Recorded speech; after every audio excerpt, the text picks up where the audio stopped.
read for today, Tuesday, May 12th, 2026.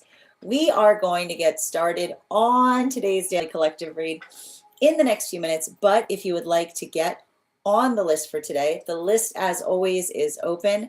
As always, it is 3 cards for a donation of 29 or more, 4 cards for a donation of 23 or more for my subscribers. Links in my bio. Please keep in mind there are 3 things I do not read for across these apps. Those are pregnancy, medical, and legal.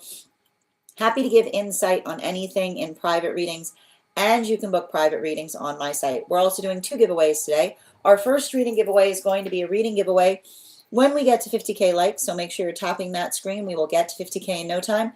The other reading giveaway we're doing today is a reading giveaway for the highest gifter between now and the conclusion of the daily collective read. So I wish you a lot of luck if you're participating in that giveaway as well. Prior to beginning today's daily collective read, I will be giving a brief recap on what we've been seeing in the cards over the last few days. If you would like to find those full readings, you can find them over on the place where we keep the videos. You can also find them over on the place where we keep the photos. You can also find them as a podcast over on my spot at Tarot Church and over on my stack. But before we get started today, scale of 1 to 10, there are no wrong answers. How are we doing today? No wrong answers. Be completely honest. It's perfectly fine. Here's the thing about it. We've got a new moon in Taurus season happening in Taurus season. And that is coming on the heels of a full moon in Scorpio that was in Taurus season. What is the transformational point between a Taurus full moon, a Scorpio full moon in Taurus season leading into a Taurus new moon? It's working through, and I want to describe this, and it really does feel like a culmination of a lot of those world lessons that we were talking about that have been navigated in relationship since the time that we had the Capricorn new moon back in January. It's finding deeper comfort through discomfiture. And if you're a Taurus, this energy might feel like this is what you come here to heal. Okay, this is what you come here to heal. This is what you come here to heal. It's working through the understanding. We've been talking about this for a while, that the paradox, right? The paradoxical nature of finding comfortability is equally proportional to how uncomfortable one allows oneself to become, right? Because when you start out, right, what happens? A comfort zone is a very tiny place, right? It's like a little egg. It's like a little niche. And when we start to expand, we increase, right? We increase that space of comfortability. And it's uncomfortable, right? Think about a butterfly. It reminds me of the metaphor or the way that they speak about the significance of a butterfly moving out of a cocoon, right? It's beautiful and harmonious that the amount of weight that it takes for a butterfly to push out of its cocoon is also proportional in the space of strengthening its wings to fly, right? It creates the space by which one is able to attenuate for it. And when we think about things like that, when we think about the work that we often do in navigating our frustration with a sense of resilience, then it changes our relationship to frustration. And that doesn't mean, right, let's just be clear, that doesn't mean that in every circumstance and every situation we are effectively okay with being frustrated. But it allows one to be able to qualify the difference and the ability to see the difference between the frustration that vexes, the frustration that one feels because something is unnecessary, right? Versus the frustration that feels like it fortifies, versus the frustration that allows one to be able to do something in a greater fashion. So we see that a lot of that energy is here. And I wouldn't be surprised right now, especially when we got all of these planets in Aries, if you're feeling those, and I like to point this out, it's kind of harmonious that we're going into this energy right now, because what did we see was happening? What did we see was happening with a lot of those planets in Aries during Aries season?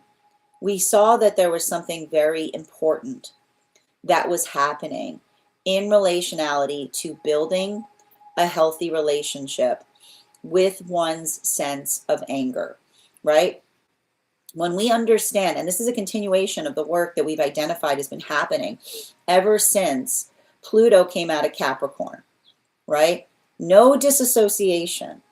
Disassociating from things is not how you work things out, because when you disassociate, the feelings have to go somewhere, right? But when you're able to effectively feel the things that you feel and allow them to fix things, allow things to be fortified or fixed by one's feelings, then one is understanding the value and power of having feelings in the first place. Feelings are not, everything we have is a gift. Feelings are not some kind of messy space by which we should throw them out the window or articulate the fact that they get in the way of things. So long as we are doing the work to make sure that we're putting them in healthy places. It's a continuation of also understanding that this is why we also dictate the fact that not all feelings are alike, right? Just because you have feelings doesn't mean that you're justified in feeling a certain way. And this is how we fortify our feelings. We do the hard work of working them through, of working them, of moving into situations and circumstances by which we are able to identify and articulate upon what it is that we're trying to do and how we're trying to do it and why we feel that those things are important and valuable and necessary. We also see, now we were reading into the astrology yesterday, and we saw a lot of that coming through in relationality to what we are identifying with each individuated sign. Now, specifically, one of the things that we were seeing for Pisces right now may be feeling, right? And I have to describe, there's something really important that we are seeing with Pisces in relationality to being able to identify and recognize having healthy boundaries as it relates to breakthroughs. The observation of potentially feeling very emotional right now, but being able to articulate the difference between the emotions in relationality to what we're effectively leaving behind versus what it is that we're moving towards.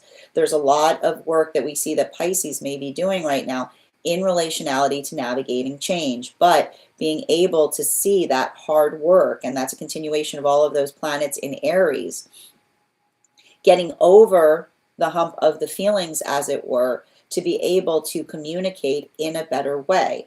Now, we saw effectively for navigating into and looking towards Aquarius, I need to identify that for Aquarius right now, this may be feeling a little bit more difficult, because while we see that Pisces is moving into, there's a lot of those planets that potentially build into Pisces observing and recognizing the force of change or how much they themselves have changed. For Aquarius right now, we see that Aquarius has Pluto in their house. And there's a lot of activation around certain circumstances or situations. Allowing the space of being able to amplify and recognize self-care is also in the space by which we're able to communicate what that care needs to be. It's interesting because I almost feel like a lot of the Aquarian energy right now is leaning into their Venus placements. And something about leaning into those Venus placements are potentially allowing one to see the adaptability point and being able to do something differently in order to amplify self-care, and being aware of that and being able to energetically communicate that. For Sagittarian energy right now, there's something really important that I'm seeing as it relates to working through frustration. we were seeing and identifying in yesterday's read a lot of the work that Sagittarians are potentially doing right now in terms of trying to bring a sense of order to one's own feelings. And I want to point out, like, that's also due to the fact that we see, like, a lot of this Aries energy that we have right now in combination with Jupiter in Cancer for Sagittarians could feel very similar to a certain extent to what we were identifying that Taurus may have been feeling, which is the potentiality or possibility of feeling red flags everywhere or feeling very energetically provoked.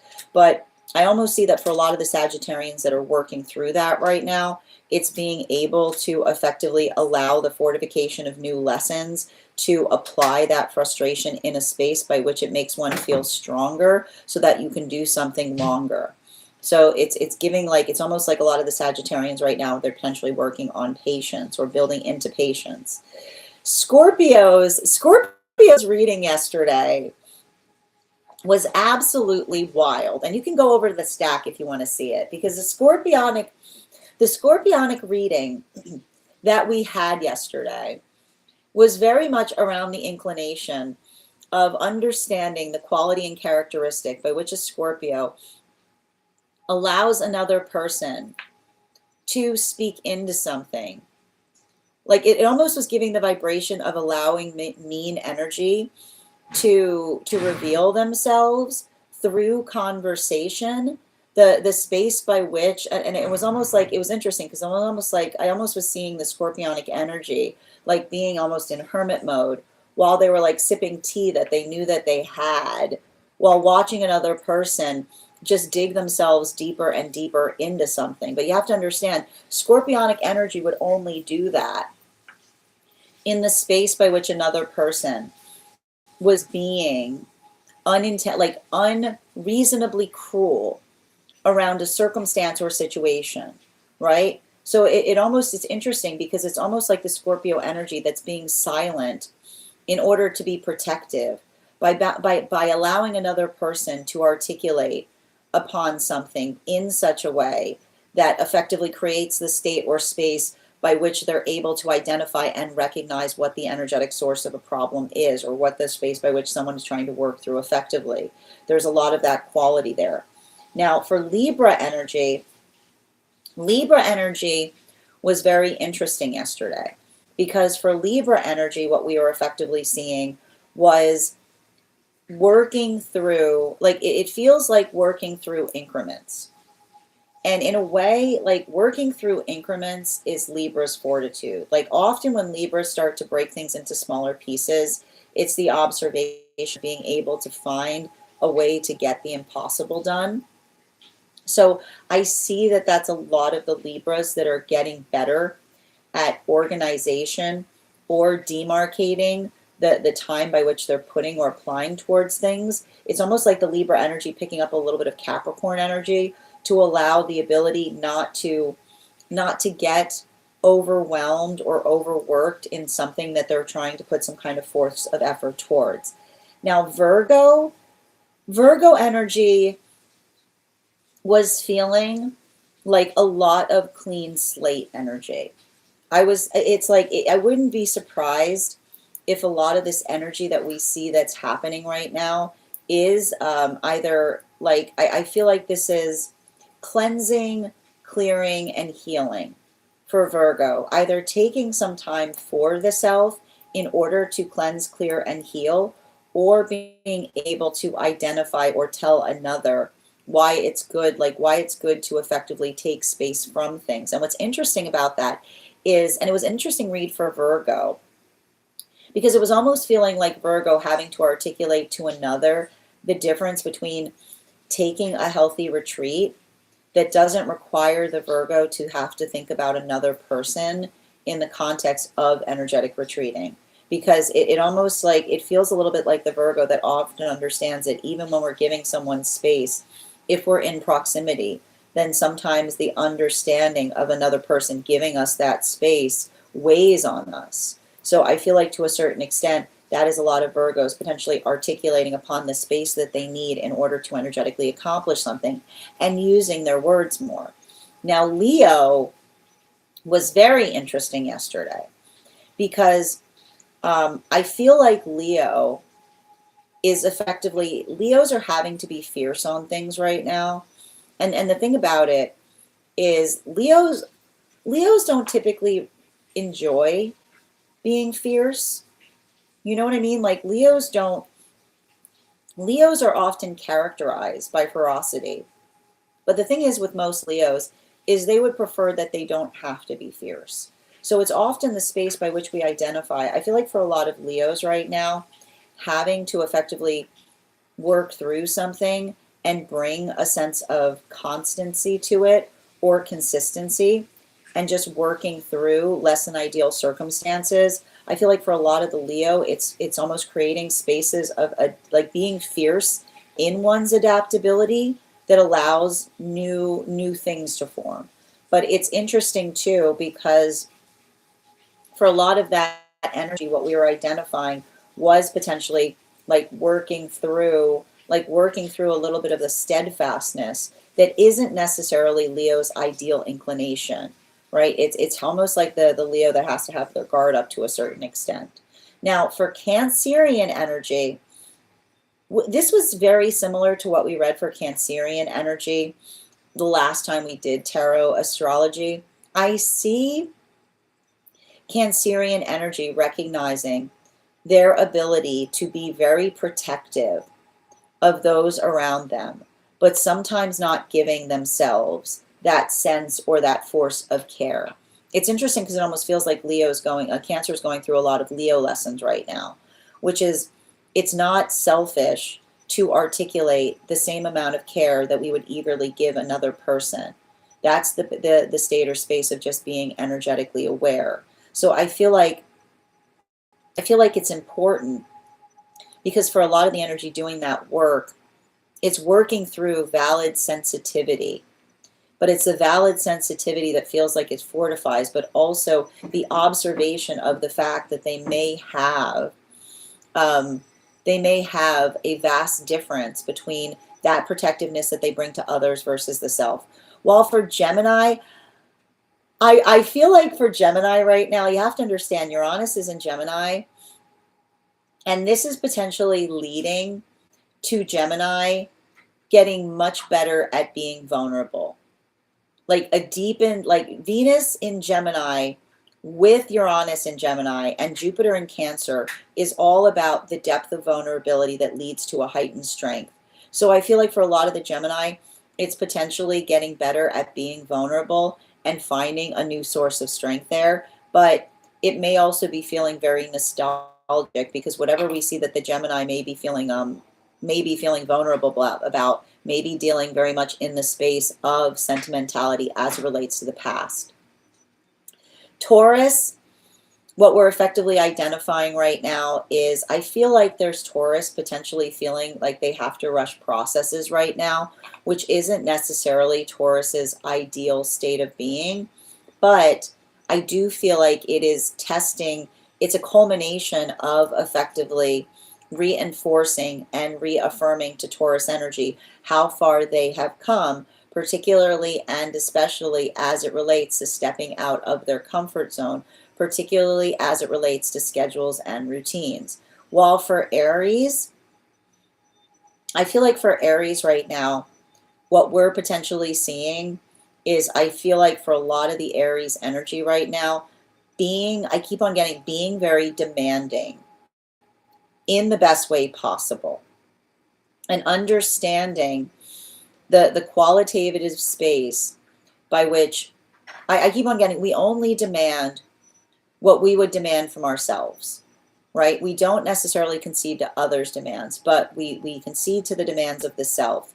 And I feel like for a lot of the energy doing that work, there's something that feels very sheltering in that, right? Like it's the observation of, and I think it's interesting because it almost feels like Aries being forced to apply some self-care to things in the space by which another person, and again, similar to what we see in Cancer energy, saying like, if you have to, like, it's like Aries being forced to take their own advice, but in the best way possible, particularly and especially as it relates to navigating situations and circumstances by which they feel that they have to advocate or articulate for themselves or for those around them. Now, that is where we find all of the energy prior to beginning today's daily collective read. But if you would like to find that full reading, you can find it over on the place where we keep the photos. You can also find it over on the place where we keep the videos. You can also find it as a podcast over on my spot at Tarot Church and over on my Stack. I would also encourage you to head over to my Stack to learn more about our next tarot class, which is going to be happening on Friday, May 22nd at 5:30 p.m. PST, 8:30 p.m. Eastern. We are going to be continuing our studies into the tarot with a focus on the court cards in the Pentacle suit. If you would like to become a part of that tarot class program, all you need to do is head on over to my Stack and become a paid subscriber. Your paid subscription to my Stack is your ticket of entry into our live classes each and every month. You will also, as a paid monthly subscriber, have access to over 9 hours worth of material in the Tarot Church Library class archive. Now, it's not necessary to catch up. I'll be doing my best to give you an update on everything we have studied prior to beginning the next class, but the material is there for you to receive as you're ready to receive it. You'll also have access to over 9 hours worth of material in the Tarot Church Library class archive, and the opportunity of having a one-on-one chat with me and the other students to ask any questions they may have in relation to anything we've learned and studied thus far. One of the things I've tried to do in these classes was make them accessible to the absolute novice tarot reader as well as the seasoned reader. There's definitely something there for everyone. Don't let your lack of experience or your robust experience prevent you from joining us in these classes. And even if you don't become a paid subscriber to my Stack, I would encourage you to follow me there to stay up to date on any new offerings or services. I also post my weekly newsletters there, which let you know about my in-person events and my online live schedule. And if you become a founding member over on my Stack, not only will you receive access to over 20 hours worth of material in the Tarot Church Library class archive, but you'll also have a discount on the full year's worth of classes, as well as the opportunity of receiving a complimentary one-on-one mentorship class with me, where I will meet with you personally to assess where you are on your personal tarot journey and give you the best insights in terms of how to utilize those classes to the best of your advantage, moving towards your tarot goals going forward. I'd also encourage you to head over to my Stack to learn more about our Mystic Meditation articles. I'm going to be releasing one shortly on this new moon that we've got coming up. Finally, I want to let you guys know that on top of my standard life path readings, I also offer mentorship classes. These are for any of my students seeking a more personalized educational experience with me. I take a very limited number of students for this reason, as those classes are focused on each individual's personal spiritual goals and journey work. Those classes can be purchased on an individual level or as a monthly class series, weekly or bi-weekly, as your schedule permits. Also, for my students seeking more consistent weekly tarot support, I'm very happy to offer weekly tarot insight packages. That is a package of 4 30-minute readings, again, weekly or bi-weekly, as your schedule permits, so that you can stay more consistent on your personal journey. I also want to let you know that I also offer dream interpretation readings, which can be purchased per dream or as a series. Now, if you purchase the series, I would encourage you to start to keep a dream journal, as we will meet weekly or bi-weekly with that journal and utilize the tarot to understand the key themes and messages coming towards you in the dream space. But let me know in the comments how this energy is impacting you personally, because it is going to hit everyone just a little bit differently. That said, we are going to get started on today's daily collective read in the next few minutes. If you would like to get on the list for today, the list is open. It is 3 cards for a donation of $29 or more. 4 cards for a donation of $23 or more for my subscribers, Binks and Mylayo. Please keep in mind there are 3 things I do not read for across these apps: pregnancy, medical, and legal. Happy to give insight on anything in private readings. And you can book private readings on my site. Also, if you're on our hold list, go ahead and let me know the date that you were added to the hold list. I'll be happy to add you back to the list. And if you're joining us across the other apps, if you're joining us over on the place where we keep the videos, your paid membership there entitle you to the same benefits that I articulated for those who are our super fans, including the free 1 card each day and the discounted space on reading for 4 cards for 23. I would like to be able to offer that over on the place where we keep the photos. I do need your help with that, friends. So if you are joining us there, just go ahead and give me a follow, and I will thank you for that follow with an affirmation from a guide for the advanced soul. If you're already following us there, just go ahead and share this live with 3 individuals, and I'll be happy to share it with you as well. How are you doing today, Zendi? Grand Rising Lotus. Welcome, Adam. Thank you for those gifts. Hope you're having a beautiful day. How you doing, Avatar? And thank you for those lightning bolts, Adam. Siobhan, welcome. And Resilient, thank you for the follow. Creative, good to see you today. Private, you're welcome to ask any questions in the chat, but if you would like cards pulled, that would be a donation-based read.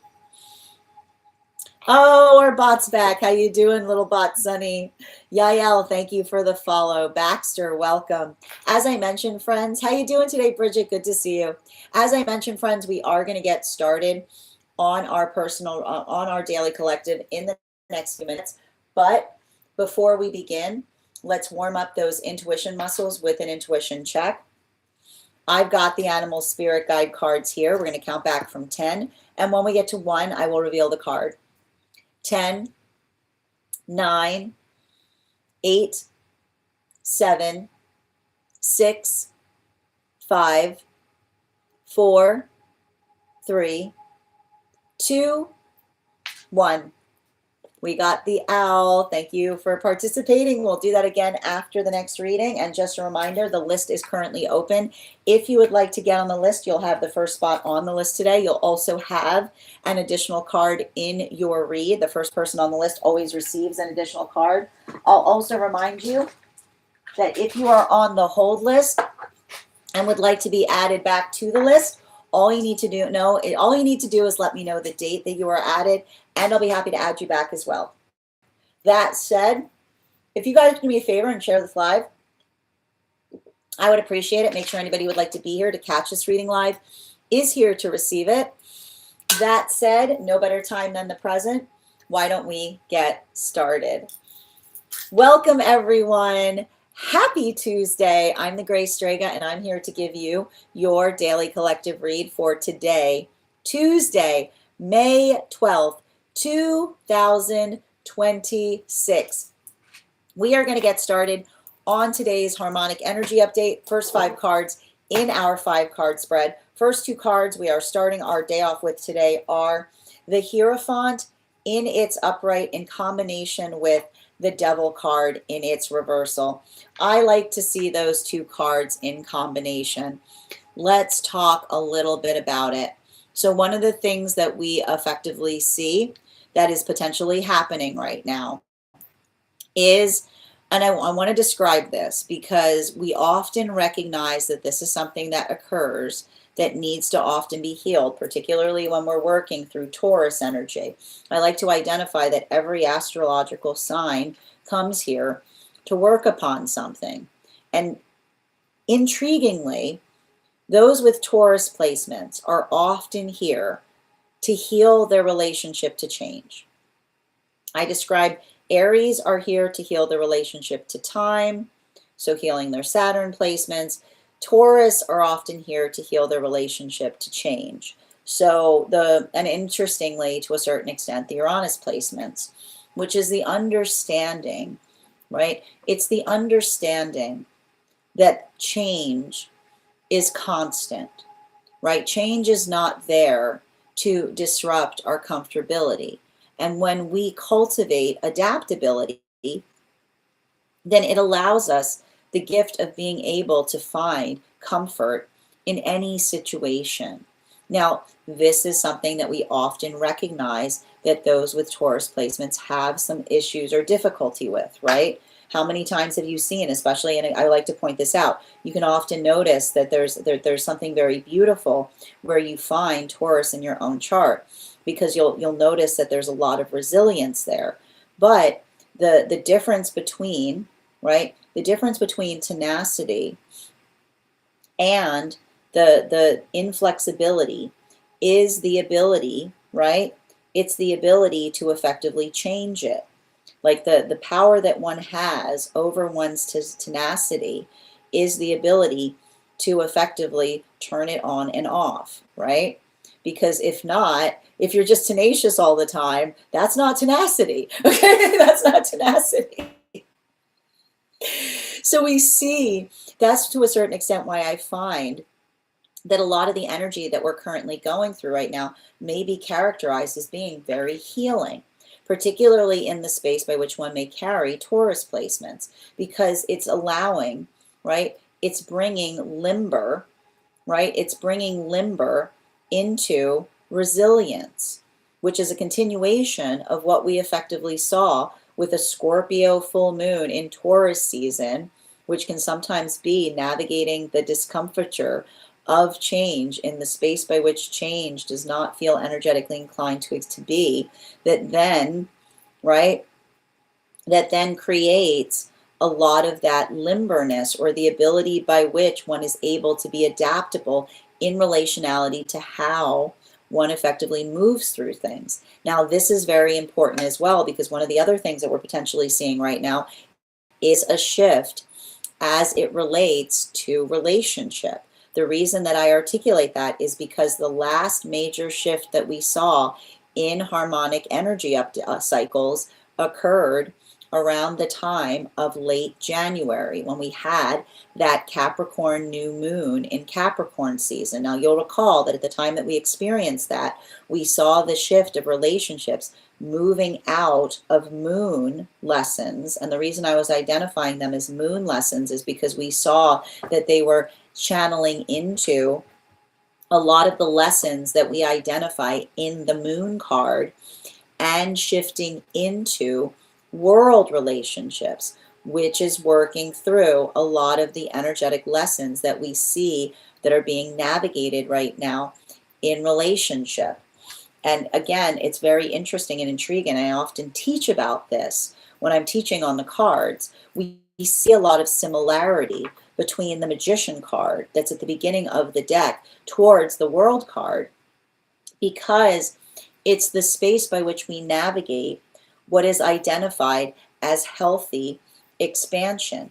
It's the proportionality that we energetically bring to things. And it requires, right, often the space by which it requires a little healthy lifting, or in the space by which we are effectively able to be steadfast, that allows one a deeper sense of energetic strength.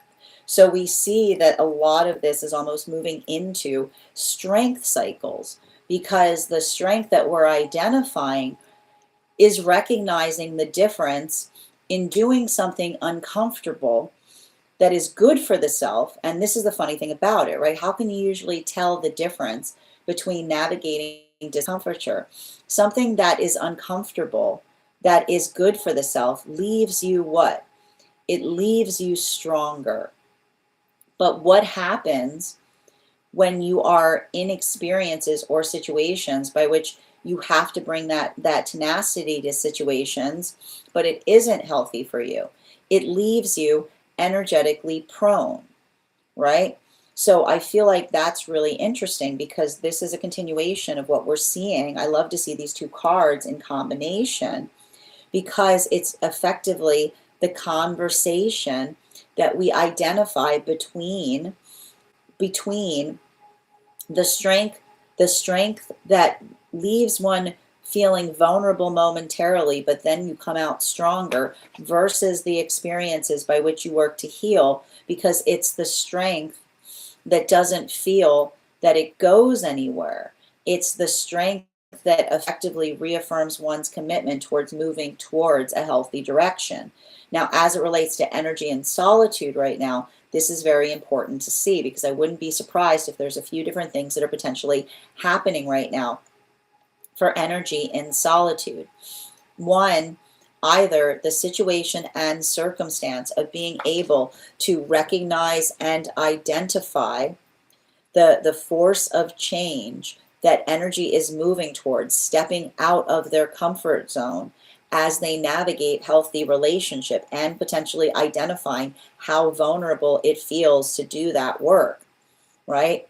Like it potentially feels like fledgling. It probably feels like fledgling energy. It probably feels like energy that is learning to effectively do something in a way that feels awkward but strong. While we also see that there may be some energy right now in solitude that is working through the observation if any kind of sentimentality is coming up right now. The observation of sentimentality, and this is what's beautiful about it, right? What happens when we find joy in the present? Then we're able often to look back upon things with a deepened sense of clarity, the observation and the experience of understanding and recognizing the full extent of what we are healing from. Now, this brings us to those moon relationships. And for our purposes, you'll remember that the moon relationships were coming together between the time of that Capricorn new moon in Capricorn season that we experienced at the end of January up until Uranus going retrograde up in September, early September. Center card for today's spread. What do we got? Ooh, we got a Knight of Cups in its reversal. It's giving a lot of never going back kind of energy, which we don't mind seeing for energy moving deeper into divine union. Because you'll remember that for some of these relationships, I just see a lot of energy going all in on partnership. The thing about it, and I teach about this, especially with the Knight of Cups in its reversal. The Knight of Cups in its reversal does not necessarily mean something negative. Because the thing about it is sometimes the Knight of Cups in its upright can feel a little bit like a gesture. You know, like the Knight of Cups in its upright can sometimes feel a little bit like a gesture. This is all in energy, right? This is like pushing, like just pushing everything. Like this is pushing everything into the table. And I need to tell you, this is a deep breakthrough for those moon relationships, because you'll remember that some of these moon relationships were having a hard time talking about their feelings. This was the most, I got to tell you, when I was first reading into these moon relationships, when they were coming together, it was like impossible to read into them because they were so guarded. Like I as a reader was getting a headache trying to read into them because I'm like, well, I can't see what's going on in there. Okay. And now I can, because for a lot of these relationships that we talked about, you have to remember, these were relationships that were terrified. They had like straight up trauma going into relationship because their personalities were so large and their sense of purpose was so grand that they had convinced themselves that their personality or the state of themselves was just not inclined for a relationship. And this has been like a beautiful sublime moment because this is the energy that's basically seeing and identifying the space of finding. I wish I had the moon card here so I could show it to you, right? Finding someone that matches their strengths so they could cross the divide of the river of understanding that existed between that separation point. So there's a lot of that deepening that's potentially happening there. But the deepening is effectively, and I just want to show you this here, it's the deepening is sealing the energetic stream, right? The energetic stream, the same stream that we see in the moon card that is identified here, because this is the energy that's, what are they doing? They're pouring their emotions into it, right? So they're finding a relationship by which they finally feel that they can communicate the full expanse of their emotionality. This brings us to the temperance relationships, which were coming together between the time of Uranus going retrograde earlier in September up until the solstice period that we experience this summer. Can I get 2 cards to clarify, please? Come on. Oh my God, they're so reluctant. And they're on top of each other. Yeah, we've got the 6 of Cups in its upright and the Four of Pentacles in its reversal. And I got to tell you, this has been something I've been reading right now for some of these temperance relationships, which is having to be in situations of being like, it's like the energy that has to articulate that they're being overprotective for a reason, you know? Like, I feel like a lot of these temperance energies right now are having to pull a lot of those Aries, like a lot of those planets that are in Aries right now. But and you have to understand though, they're healing their relationship. They're healing their relationship to anger in the process. And the reason I keep on seeing they're healing their relationship to anger in the process is because these are relationships that are learning that it is safe to argue in partnership. If these were relationships by which they had to heal from some kind of trauma and feeling like they couldn't be in a relationship, like I keep on getting the same message when I read into temperance relationships right now. A healthy relationship is fortified with a good argument, which is and what we were basically seeing that kept on coming through was um, um, argue creates ardor that creates armor.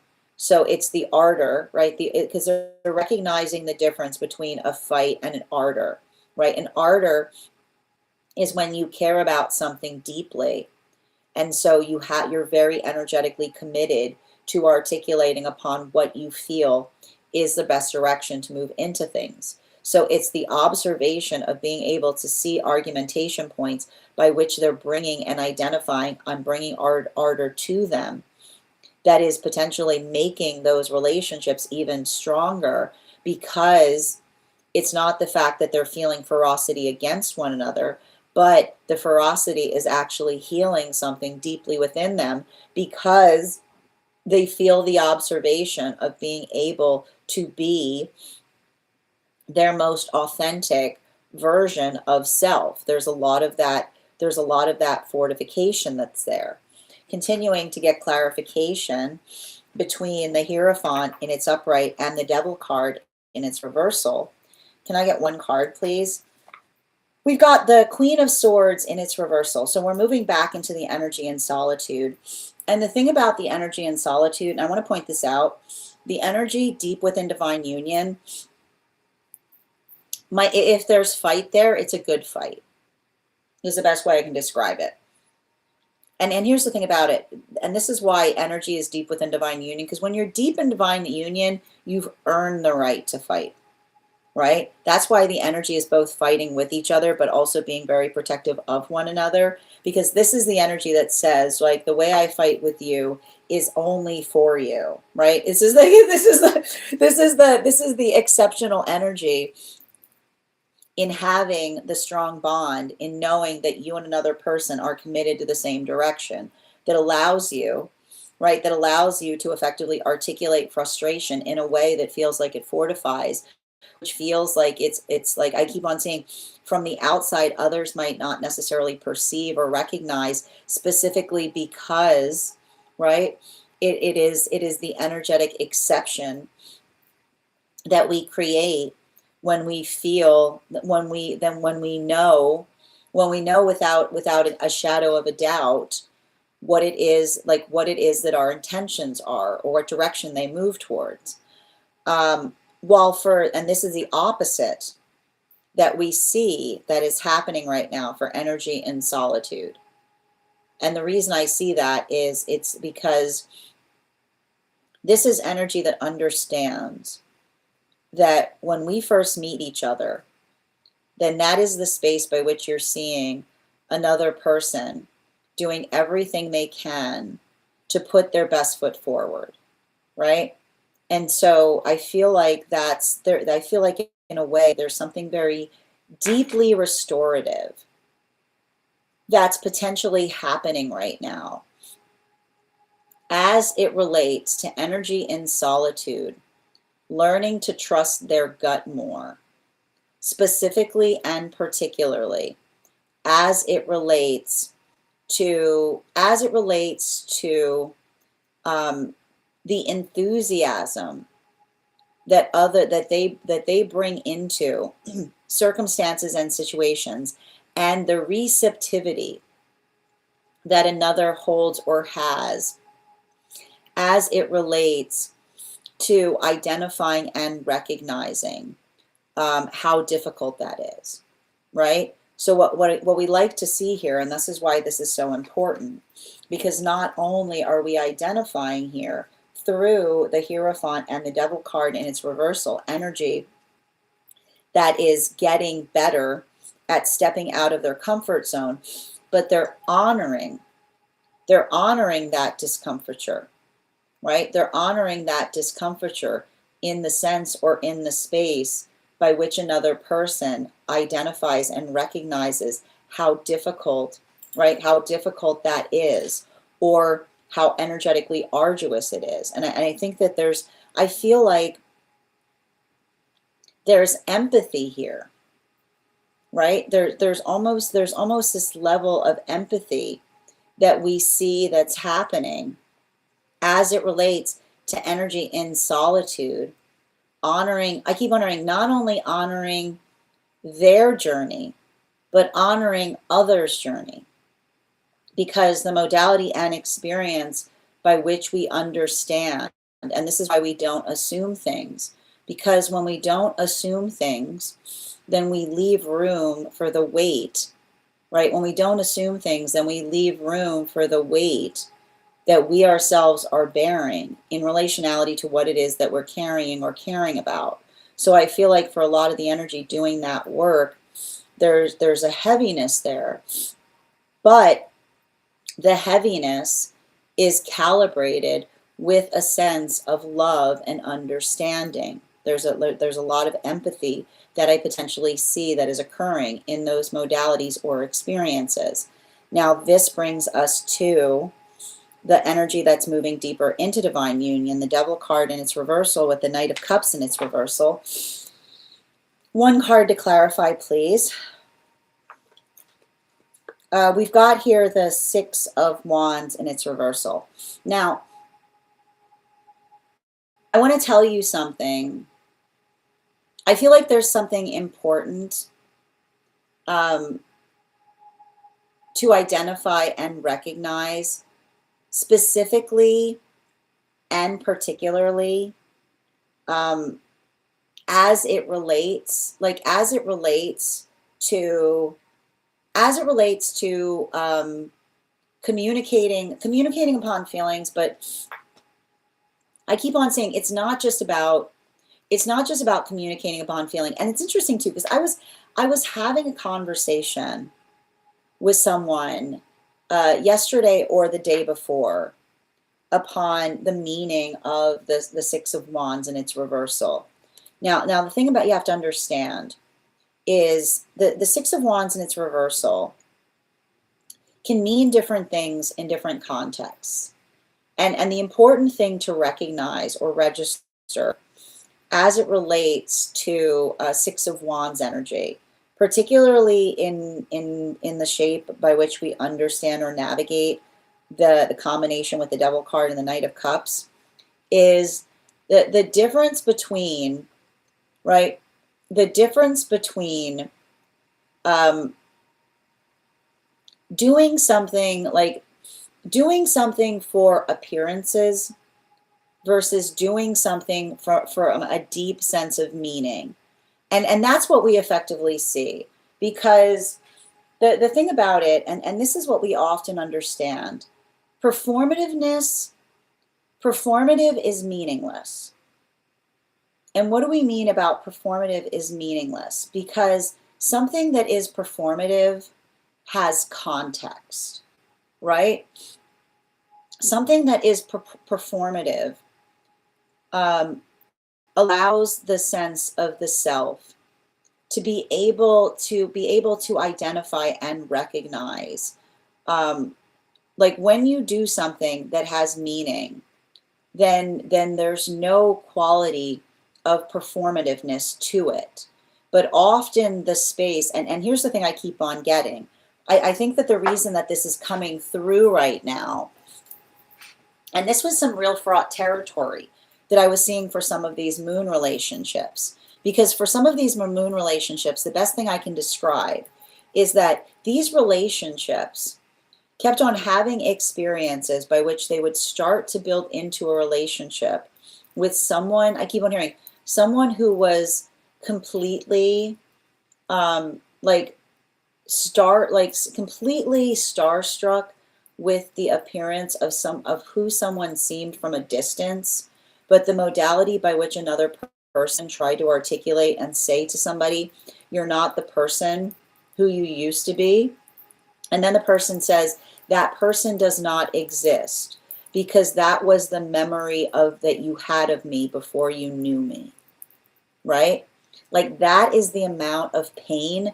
That is the amount of pain that I see some energy working to heal as it relates to past relationship experiences.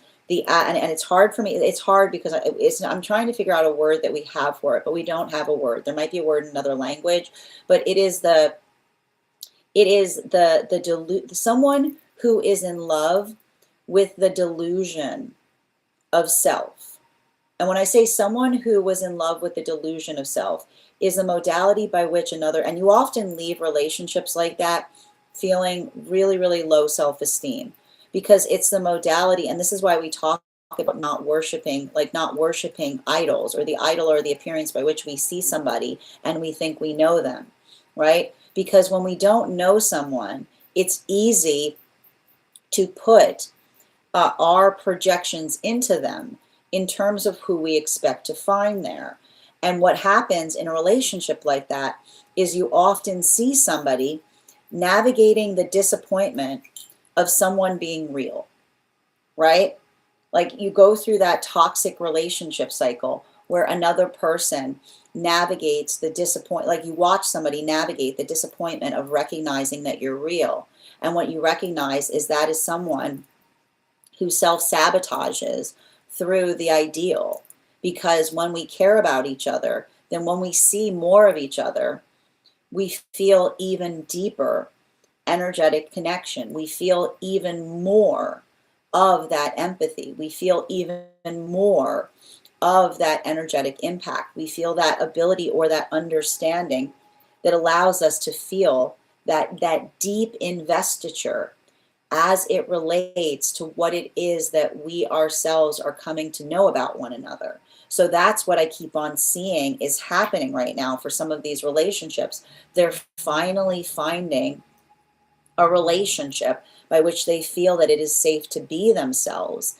And in the context by which they are able to be themselves, they're simultaneously healing from relationships of the past by which another person tried to articulate to someone who they didn't know that getting to know them was damaging the relationship. Because if you're in the right relationship, getting to know one another doesn't damage a relationship. It allows for a deepening of a flourishment. Continuing to get clarification, moving towards these temperance energies, clarification between the Knight of Cups in its reversal with the Six of Cups in its reversal. One card to clarify. Clarification coming through right now with the Fool card. And I like to see this Fool card here for the temperance relationships, because here's the thing about it. These temperance relationships have been going through some rough stuff over the few weeks. Don't let it be said that being deep within divine union is all sunshine and rainbows, because I just keep on seeing that for a lot of this energy, like it's been feeling like having to take rocks and turn them into diamonds, right? I keep on hearing having to take the bare minimum and turning it into the bare, like the bare maximum is what I keep on seeing. And so I just feel like there's a lot of that energy that's been working steadfastly in the process of transformation, but not just the process of transformation, the observation and the recognition of what that feels like, or what I've as identified as profound and adaptable. because for a lot of that energy doing that work, I just keep on seeing that it's that observation of being able to effectively articulate for something, and not just in the context by which one is able to articulate upon it, but the state or the space by which I feel like they're and this is what's beautiful about it, right? What happens? What happens when you go through argumentation in a healthy way? New art alternatives, new solutions, new possibilities, new breakthroughs. So that's a lot of the energy that we potentially see there that is allowing for the context of being able to do something in a way that they haven't done it before. Continuing to get clarification between our Six of Cups in its reversal in combination with our Four of Pentacles in its reversal. Can I get one card to clarify? Clarification coming through right now with our Judgment card in its upright. So what are we effectively identifying with that Judgment card in its upright? It feels to me,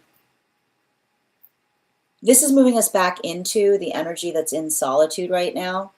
And that Judgment card in its upright works through the circumstance or situation by which we are able to articulate and identify the force of change that we are potentially trying to bring to situations and circumstances. And I feel like there's something very significant there in terms of a lot of the energy in solitude, keeping an open mind about things, identifying and recognizing what it is that they themselves are working to change, and not just what it is that they're working to change, but the observation and the nature of identifying and recognizing and honoring their transformation, right? This is not, I got to tell you right now, it's not the fact, these are not energies in solitude right now that are protecting their peace.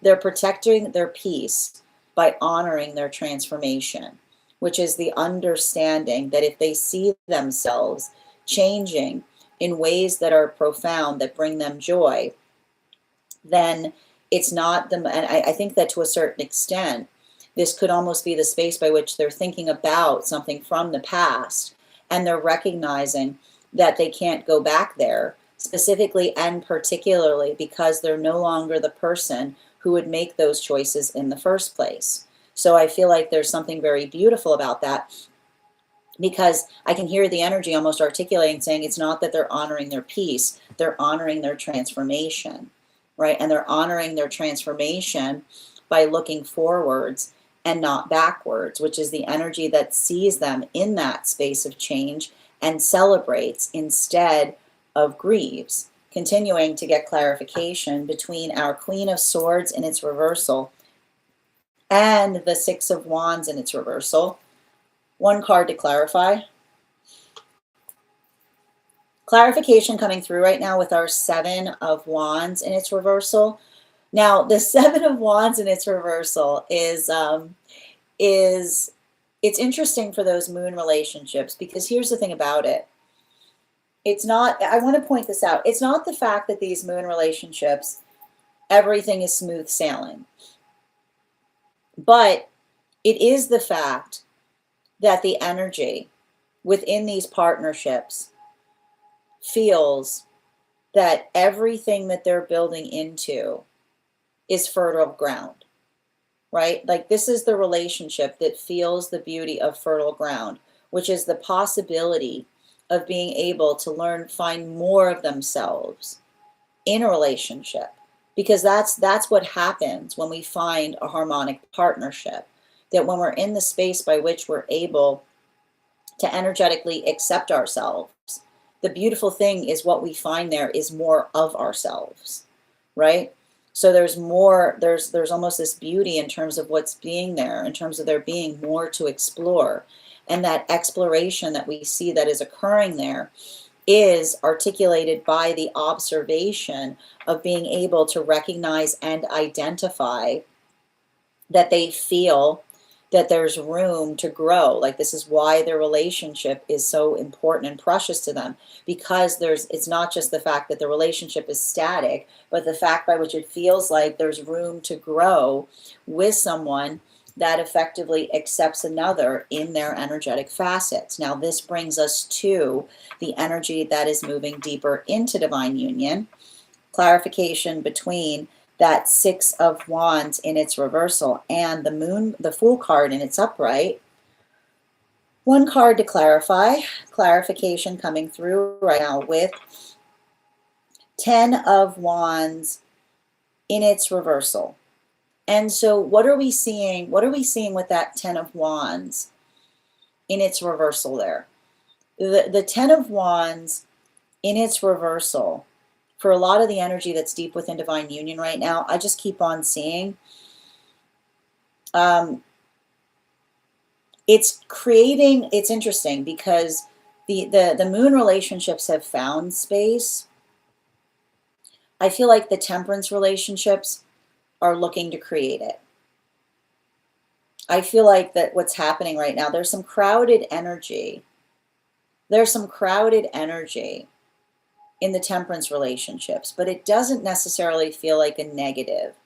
It feels like, I almost feel like there's something observational upon trying to make space to do something that one has never done before, is what I keep on getting. There's a little bit of this energy here, and I keep on getting that something about that energy is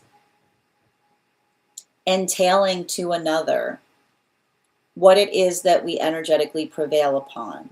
And so it's interesting because it almost feels like it feels like a lot of changes or something in relationality to being able to articulate and identify like what those changes are. But, and I want to point this out, a very low tolerance for silliness is what I keep on seeing. There's something about that I almost see like, and this is what I keep on getting with some of that Aries energy, which is the valuation of their feelings and feeling, I keep on hearing, feeling validated in what they feel frustrated about, right? And that's a continuation of all those planets in Aries that says it's okay to be angry. It's weird if you're not, because being alive is the experience by which there are things that frustrate, but our frustration is healthy when we're able to put words to what it is that bothers us, right? Frustration is only not healthy when we're not comfortable, right? When we're not comfortable or confident in being able to put full words to things, because it's the space by which I keep on hearing, and I feel like in a way, like I keep on getting this, I feel like some energies and some of these temperance energies right now are moving away from amorphous griping. Do you know what amorphous griping is? It's like when somebody is griping, it's like when someone's griping in an amorphous way, but they won't say what they won't say, like they won't articulate who their gripe with is exactly. You know what I mean? Like it's saying to me, like pushing away from energy that always makes everybody feel like they're on guard, because they're always like, I'm sorry, this is very specific that's coming through. Energy that always makes everybody feel like they have to watch out or be on guard because they're talking about something in a way, but they're not specifically describing the situation, but almost like I keep on seeing like almost creating like that aura of fear around things. Like I feel like that's why I see a lot of the energy, the temperance energy saying like, be clear, right? And when we say be clear, we mean be specific about what it is that's concerning you. Because when you're going around just spouting upon fear or frustration, then that is you potentially like that is literally the sound of another person. That's the sound of another person collectively threatening energy is what I keep on hearing. So no collective threatening is what I observe or see happening in some kind of circumstance or situation. Now, continuing between the Fool card and the Judgment card in its upright, yeah, we've got that Six of Pentacles in its reversal. And the Six of Pentacles moving back into the energy and solitude.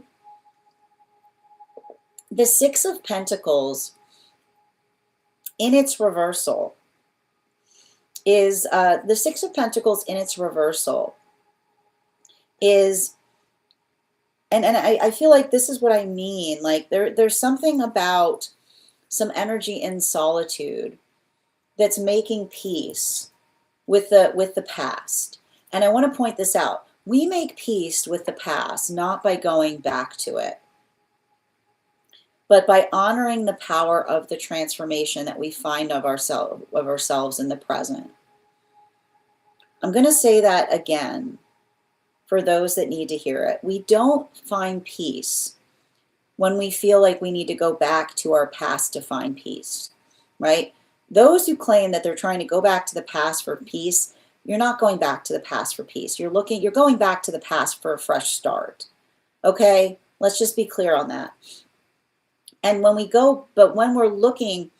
make peace with the past in the present. I'm going to say that again because I feel like that is the overarching message that's arriving right now with the World card. We make peace with the past in the present.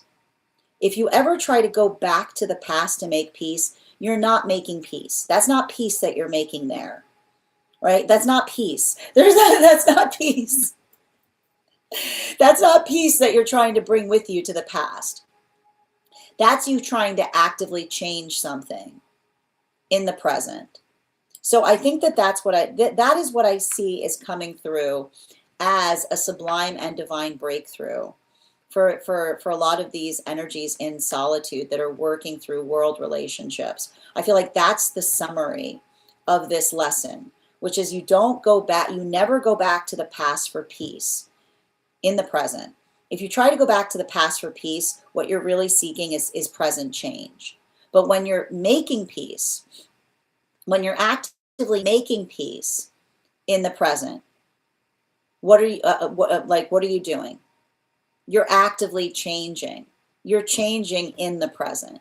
So the valuation of change that occurs, that when we are truly making peace with our past, you observe it through the active change in the present, not by trying to go back to something to change something in the past. And you're telling everybody around you, oh, I'm going back there for peace. And being like, you're not going back there for peace. You're going back there for volatility, right? Because change is volatile. So I feel like that's what we see that's happening there. And I almost feel like that is a conversation that one is either having with themselves as they make peace and honoring the changes that they found within themselves and the journey that's taking them thus far, or that's an articulation that may be happening for energy right now, having to deal with someone potentially trying to come towards them with a false articulation of wanting to make peace, and another person clarifying and saying, we don't go back to situations for peace. We go back to situations for active change. When we're peaceful with the past, then we feel peace as we're transforming through it. So I feel like that's a lot of the energy that's potentially articulating that, and it's working through something holistically. Now this brings us to the end, those moon relationships, and this is why we see the energy in solitude doing that, because they see the moon relationships actively doing that. Deepening relationships, deepening commitments, the relationships that are going deeper, and in the space by which they go deeper, they see more and more and more of what was missing in those past relationships that is fortifying their direction going forward. And there might be a lot of feelings that are coming up. I wouldn't be surprised if there's some energy that's changing their feelings in relationality to something from the past in the best way possible. Because I keep on seeing, I just keep on seeing some kind of valuation or observation of recognition in terms of what it is they know,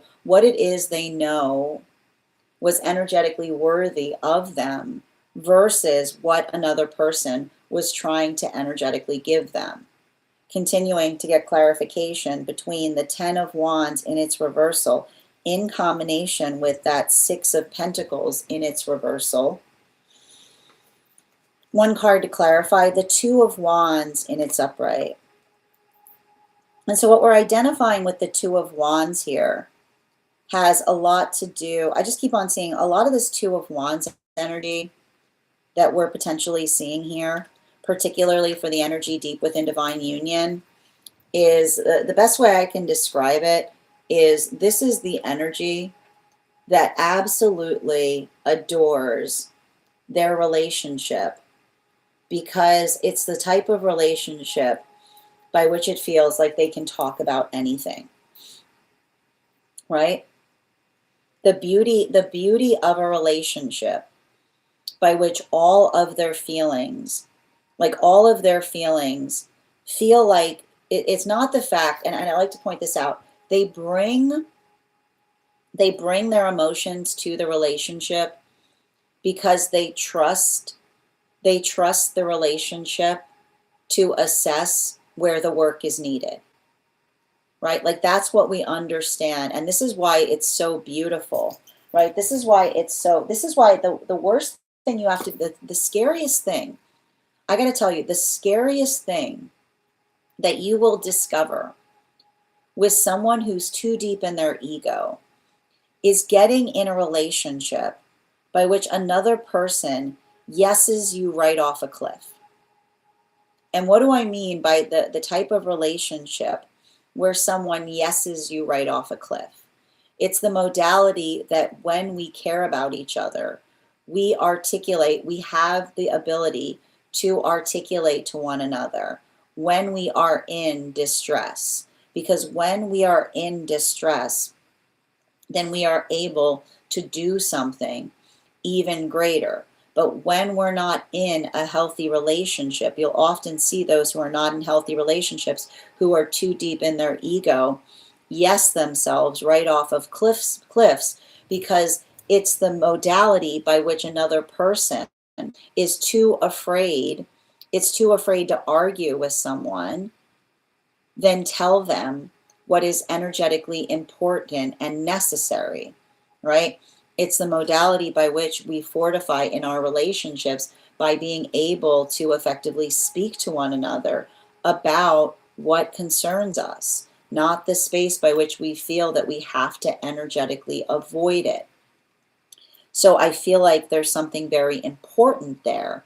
And what's important about it is the energy that potentially works through situations and circumstances like that in order to be able to be more secure and fortified in terms of what it is they're trying to do, and not just in terms of what it is they're trying to do, the best way that they're trying to do it. Final card for today's spread, and I have to point out, as a reader, I love the fact that we're ending today's read on these two cards. I just want to show them to you because there's something very powerful and sublime about these two cards when we put them in combination. There's something very lovely there to observe. So combination between that Ace of Pentacles with the Two of Wands in its upright. Can I get one card to clarify, please? Clarification coming through right now with our Four of Cups in its upright. And so what are we recognizing and identifying with that Four of Cups in its upright? The Four of Cups here in its upright talks to us about situations and circumstances that allow us to be able to see new possibilities or new opportunities. The observation of being able to work through something, but not just the space by which we work through it, the space by which we're able to provide each other a deeper context of clarity. And I feel like that is effectively, this is a culmination of a lot of the work that we saw was happening right now, particularly and especially with a lot of these world relationships. It's the observation of energetically going through something, but not just going through something, but the beauty that occurs when we bring clarity to things, because when we bring clarity, we're also able to bring new possibility and opportunity. And I feel like there's something really important about that, because this, right, like this is often, the Four of Cups is often a card that sometimes can be fraught in relationality to navigating the context of change, right? Because it almost shows us that when we're overly focused, right, when we're overly focused on possibility, we don't see opportunity. So it's the observation or the understanding of being able to allow ourselves the space or the place, the contemplation that often dictates and articulates upon, it's the contemplation that brings forth revelation, or the space by which we're able to effectively, when we contemplate upon things, new possibilities express themselves to ourselves, right? It's the space by which we don't get frustrated, right? It's not, and often you'll see this, like when one gets frustrated, one looks forward and one digs one's heels in. But when one allows the space of being able to step backwards, then one is able to see the full scope of something with a sense of clarity. So this is almost like a conversation that we see that's happening across all of the harmonic frequencies. Now, for the energy that's in solitude, right? It's the energy finally getting enough distance to be able to see something that one might not necessarily have been able to see before, right? The ability to get farther enough away from a situation by which one can get the full scope of what was energetically occurring, but not just what was occurring, what was missing there, right? And this is the energy that's getting better at pushing through their discomfort zone in order to be able to find a deeper sense of comfort. For the moon relationships, this is the observation of finding a relationship that can navigate all of one's facets, that allows one to move even deeper into the self, because it allows one not to feel limited, but being in a relationship where you can be fully comprehensive. While for the energy that's deep within divine union, these are the relationships that recognize the fortification of argumentation, because it allows for new solutions and to be able to help each other in ways that one could not see before. Bottom of the deck on this reading, we've got the Five of Cups in its upright. And the thing we observe with the Five of Cups in its upright, the best way I can describe it is, and I want to say, I feel like this is something that's been happening a lot this season, which is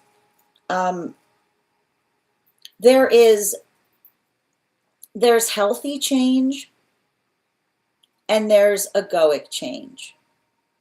There's healthy change and there's egoic change. And the way that you can usually navigate the difference between healthy change and egoic change has to do with the level of discomfiture that one feels in articulating upon a change, right? Which is the way that we fortify on our changes, is the state or space by which we understand that the change that we bring to things should make them, I keep wondering, should make things better instead of personal. is what I keep on getting. And what is the difference between better and personal? Better is something that is better energetically, collectively, right? It's the observation, and better is not bitter. Better is never navigating through bitterness. Betterness is working collectively. It's the observation of being able to understand what's best for an energetic experience. But the issue is, and you'll often see this, collectives are often deeply damaged by energy too deep in their ego, because that's the energy that often tries to utilize collective energy for personal advantage. And in the modality by which one tries to utilize collective energy for personal advantage, you energetically corrupt, right? It's the energetic frustration that often occurs in the context of being able to understand and recognize that when we're working through things, a healthy ego, right? When we're working through things, a healthy ego is able to see what is best, not what is best for the self, but what is best in the context of situations and experiences. And it's sometimes frustrating, right? You'll often notice that you'll be doing something, you'll be doing something and you'll be navigating, and you'll be navigating your own cringe as you do it. You're like, oh God. But that's often the space by which it's best, because if there's cringe involved, then you know that you're not energetically doing it for yourself. You're working through it in the best way possible. Whereas often energy that is energy that's deep in its ego will do something just for the effect that it does, right? It's just to see the space. There's nothing more corrupt than to feel the space of doing something and then feeling the laud to yourself that you have the power to do it, right? And you'll see energy, right? You'll see energy walk away. And this is why we articulate that ultimatums are often the death knell of relationship, because or else is no song, or else is no wedding song, right? Or else is not the song you hear when you're moving into harmony. It's often the sound by which one is able to recognize and avoid something at all costs, because you'll often notice that there's often energy that's going around saying or else all the time and then wondering why they're so energetically lonely, right?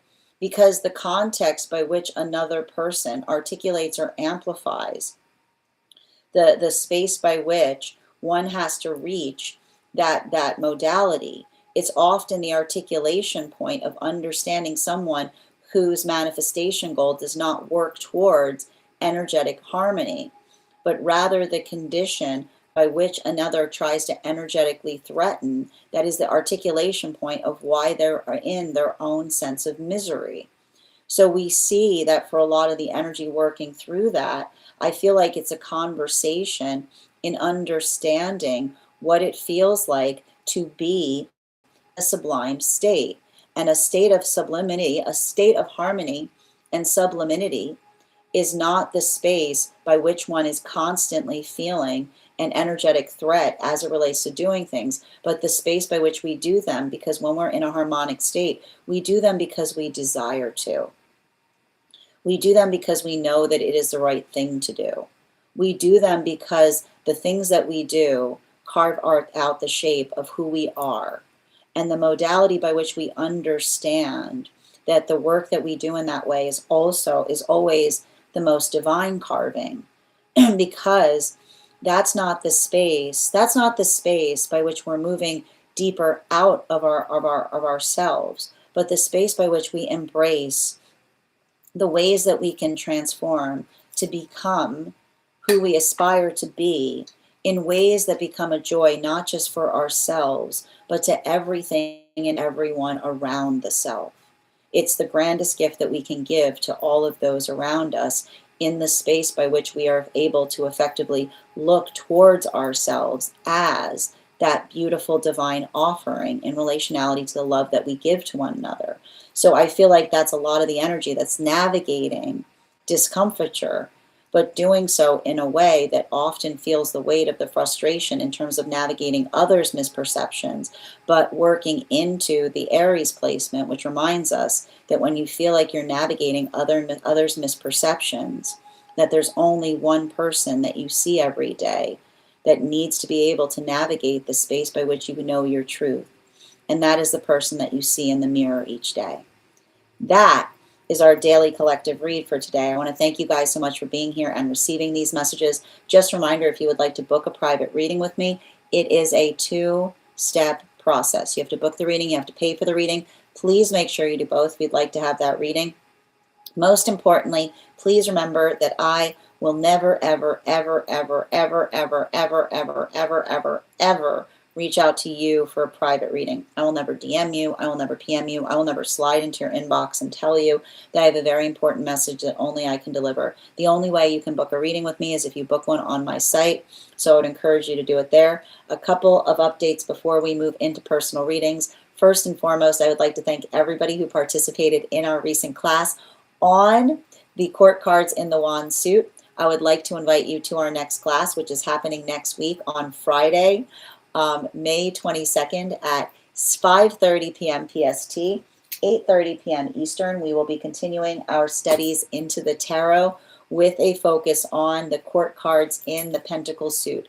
If you would like to become a part of that tarot class program, all you need to do is head on over to my Stack and become a paid subscriber. Your paid subscription is your ticket into our live classes each and every month. You will also, as a paid subscriber, have access to over 9 hours worth of material in the Tarot Church Library class archive. Now, it's not necessary to catch up. I'll be doing my best to give you an update on everything we've studied prior to beginning that next class, but the material is there for you to receive as you're ready to receive it. You'll also have access to a one-on-one chat with me and the other students to ask any questions that you may have in relation to anything we've learned and studied thus far. And if you become a founding member, not only will you receive a discount on the full year's worth of classes, but you'll also receive access to over 20 hours worth of material in the Tarot Church Library class archive, as well as the opportunity of receiving a complimentary one-on-one mentorship class with me, where I will meet with you personally to assess where you are on your own personal tarot journey and give you the best insights in terms of how to utilize those classes to the best of your advantage, moving towards your tarot goals going forward. One of the things I tried to do in these classes was make them accessible to the absolute novice tarot reader as well as the seasoned reader. There's definitely something there for everyone. Don't let your lack of experience or your robust experience prevent you from joining us in these classes. And even if you don't become a paid subscriber to my Stack, I would encourage you to follow me there to stay up to date on any new offerings or services. I also post my weekly newsletter there, which will let you know about my in-person events, as well as my online live schedule, and my mystic meditation articles, which give you updates on everything we've been seeing energetically in the cards. I should be releasing one shortly on this new moon that we've got coming up, which is going to feel a lot like a full moon. Finally, I want to let you guys know that on top of my standard life path readings, I also offer mentorship classes. These are for any of my students seeking a more personalized educational experience with me. I take a very limited number of students for this reason, as those classes are focused on each individual's personal spiritual goals and journey work. Those classes can be purchased on an individual level or as a monthly class series, weekly or bi-weekly, as your schedule permits, so that you can stay more consistent on your personal journey. Also, for my clients seeking more consistent weekly tarot support, I'm happy to offer weekly tarot insight packages, which you can purchase again weekly or bi-weekly, so that you can stay on your journey at a discount. And finally, I'm very happy to offer dream interpretation readings, which you can purchase per dream or as a series. If you purchase the series, I would encourage you to start to keep a dream journal, as we will meet weekly or bi-weekly with that journal and utilize the tarot to understand the key themes and messages coming towards you in the dream space. I want to thank you guys so much for being here today and sharing in these messages, and we will do this again tomorrow. That is our daily collective read. We are going to get started on personal readings. Congratulations to Kath. You got our highest gifter today, so you will be receiving a free reading. You will be the third person read for today. Avatar, you came in second, so you will have an additional card in your reading.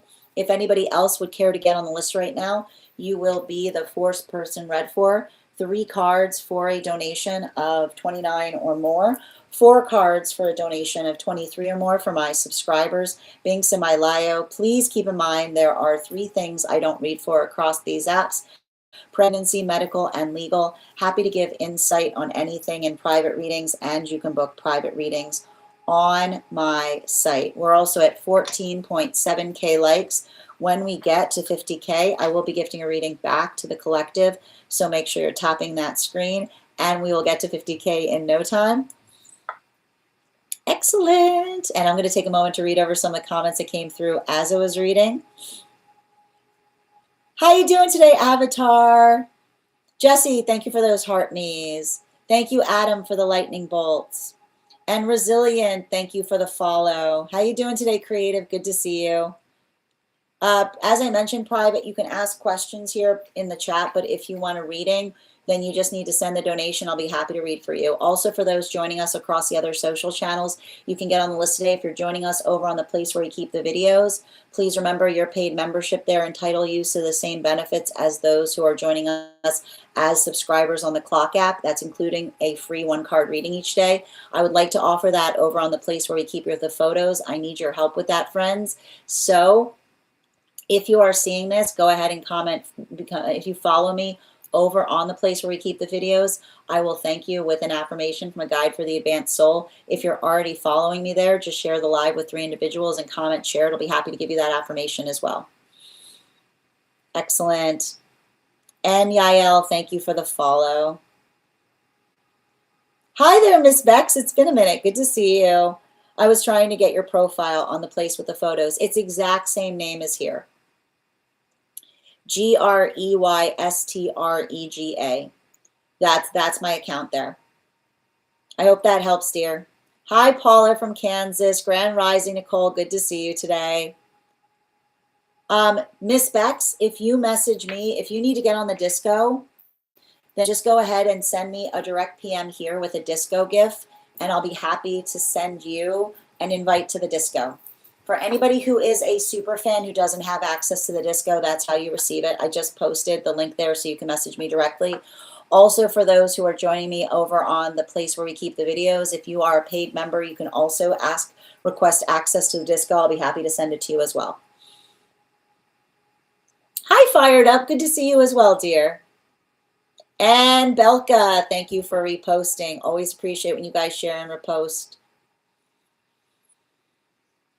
Hi, thank you for the compliment, Fired Up. Grand Rising, Ella, good to see you today. Welcome, Kath. Thank you as well, Selena, for receiving this message. Good to see you as well today. Hi there, Feel Reen. Thank you for joining us. I just split with an 8-year partnership. I left them with everything. I'm sending you so much support, Feel. Take the time you need to heal right now. And Avatar, thank you for those gifts. Kath, thank you for the gifts as well. And thank you for that little cardinal, Avatar. I hadn't seen that guy before. It was really cute. And thank you for the caterpillar. Gabrielle, thank you for the gifts as well. JD, thank you for that heart. How you doing today, Team Olsana? Huma, what will I do? That's a, I think, I mean, I need to ask a question, Huma. What are you experiencing here that you find so triggering?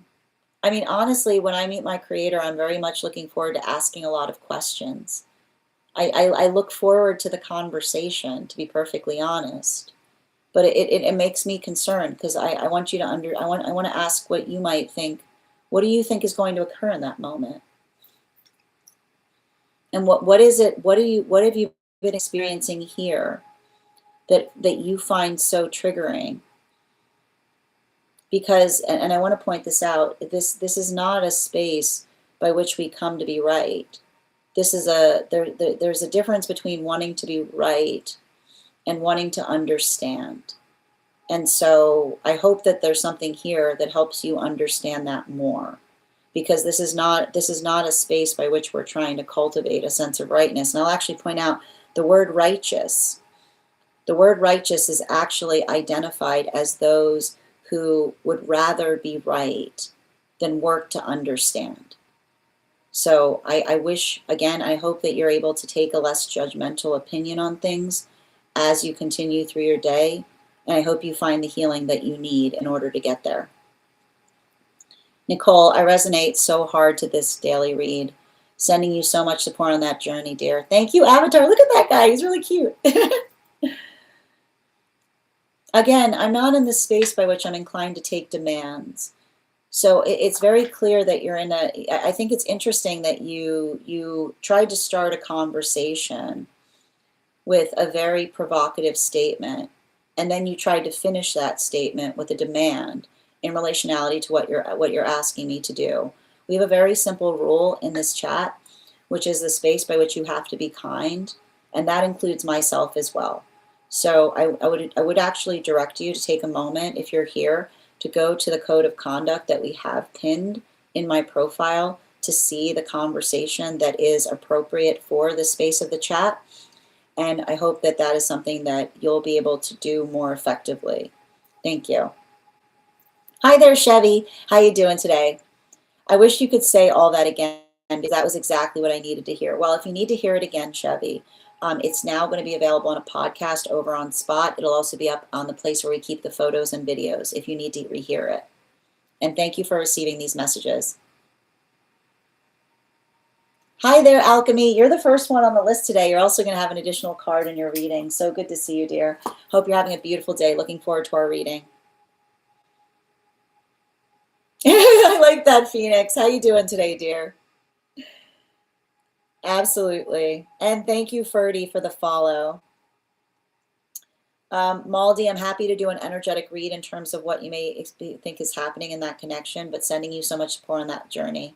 How you doing there, user 632? Raphael, thank you for sharing the live. Clarity brings newness. Tap to claim, Valentina. Make sure, listen, first step, Maze, is to make sure that we're prioritizing care of ourselves first and foremost. Make sure that you're going, if you're feeling like you're in need of support, I want you to reach out to somebody who can tangibly be there to help you through something. Obviously, we're here if you need to, but even making sure that that care of support is something that you're taking the direct steps to be able to feel like you're in a supportive state in your tangible space as well. Full scope of everything. Thank you, Valentina. Thank you for reposting, Maze. And thank you for that target, Valentina. How you doing today, FTR? Or Else is Not a Wedding Song is funny. Thank you as well. Hi there. How are they doing today? Oh, thank you. Thank you so much, Amira. I hope you're having a beautiful day. I do my best, Valentina. I feel like that's the best we can do. It's rough out there. Rakita, thank you for the follow. I try to do my best bringing facts out gently. How you doing today, Yaz? Oh, it is Bon Compleanno, Alchemy. Excellent. Absolutely. And thank you for those dolphins, Yaz. Thank you as well, Mamo. Thank you for sharing the live. Thank you for the follow, Monstera. And Baby G, thank you for the follow. Grand Rising, Laurel, good to see you today. Oh, thank you. I know, I'm a big fan of it myself. Excellent. You're so welcome, Kath. Happy to read for you, baby. If you'd like to get on the list is open. You'll be the 4th person read for. I'm glad to hear you're doing well, T. How are you doing today, Desire? Thank you for the compliment. Oh, I'm glad you feel positive energy here. I hope that this helps you with that today. Hi, helping to overcome the hard times, even though they are still on, but I feel much better. I'm very glad to hear that, TM. I hope something that you're receiving here is helping you with that. All right, we're going to get started. First person we're reading for today is Alchemy. Alchemy, if you're here, can you respond in all caps? Let me know if you would like a general reading or if you have a specific question you'd like me to answer. And if anybody else would care to get on the list right now, you will be the fourth person read for. 3 cards for a donation of $29 or more. 4 cards for a donation of $23 or more for my subscribers. Binks and Mylayo. Please keep in mind there are 3 things I don't read for across these apps: pregnancy, medical, and legal. Happy to give insight on anything in private readings, and you can book private readings on my site. If you are on the hold list and would like to be added back to the list, just let me know the date that you were put on the hold list. I'll be happy to be happy to add you back. It's a great time to get on the list. And also, friends, we're at 18.3K likes over on the Clock app. When we get to 50K, I am going to be gifting a reading back to the collective. So make sure you're tapping that screen. We'll get to 50K in no time. All right, first person we're reading for today is Alchemy. But before we begin, let's warm up those intuition muscles with an intuition check. I've got the animal spirit guide cards here. We're going to count back from 10. And when we get to 1, I will reveal the card. 10, 9, 8, 7, 6, 5, 4, 3, 2, 1. We got the sow. We'll do that again after the next reading. And I'm going to pin you up here. Guys, make sure to give Alchemy some love. 3, and thank you for being the first one on the list. You'll actually have 4 cards in your reading today. 4 cards, please. Highest priority messages.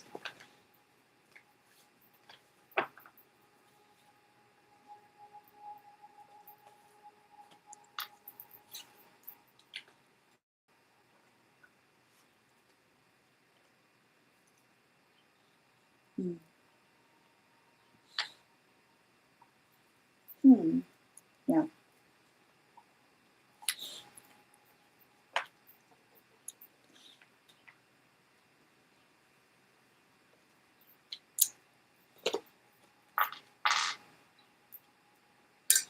You know, it's interesting because there's a message that's coming through that says you can't make plans with someone that lacks direction sense.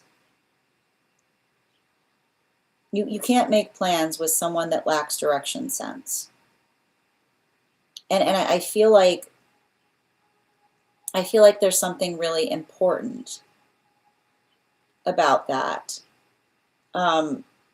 Specifically because, you know, I want to describe, like, it feels like there's somebody who's like a little bit of a metronome in your life, which is like, and the way you can usually tell metronome energy always only shows up like once things are done or when things are good, right? And it's like, I like to describe it, it's like, and like energy that shows up at the end of something rather than the beginning, and then tries to put some type of point of credit on it, particularly and especially as it relates to identifying and articulating upon our force of effort. And I feel like it's really important, because everything I'm identifying, the thing I keep on seeing is, and I feel like it's interesting too, because I almost got some energy rallying around you in some way. And the thing about it is, and I want to describe this, like, when another person is trying to make something about themselves without knowing the shape of another's integrity, then that is literally the sound of someone self-sabotaging. Because, and the way I like to describe it is, and you'll often see, like, the thing is, you'll often see energy like that, like the word that's coming through is preens, right? And preening energy, the thing about preening energy is that energy preens, and they feel like they've accomplished something in the state by which they feel like they've made, like another person has changed something on their behalf, is what I keep on getting, right? Like it's almost like, I like to point out, it's like it's the energy that feels some kind of intense satisfaction in seeing someone bending over backwards to please them, right? I'm going to say that again because I feel like it's coming from one of your guides. It's energy that preens, is energy that literally derives profound satisfaction in seeing another person bend over backwards to please them. And the thing about it is, what often happens in situations like that is energy like that does not recognize how everyone else feels about them. Because there's that person preening. And what does everyone else around them say? Look at that child. Look at that child running amok, right? Because the child that runs amok is often someone that's deep in their ego, because there's that person deep in their ego that's effectively preening, right? That feels the sense of satisfaction in seeing others that are bending over backwards to identify and recognize and do something for them. And then meanwhile, you've got the energy that is supportive, that's articulating upon the fact of saying, look at that child, because it's the space by which, like a child, I keep on getting an unloved child runs wild, right? An unloved child runs wild. And the unloved child, what does the unloved child say? Look at me. I'm so lucky. I can do anything, right? And what does everyone else around the unloved child say? That poor person, nobody raised them right. They qualify love with liberty, failing to recognize that love without conditions is often negligence in disguise. I'm going to say that again. Love without conditions is the sound of negligence in disguise, which is the modality or the understanding that when we care about each other, we make each other aware of things, right? When we care about each other, we make each other aware of things.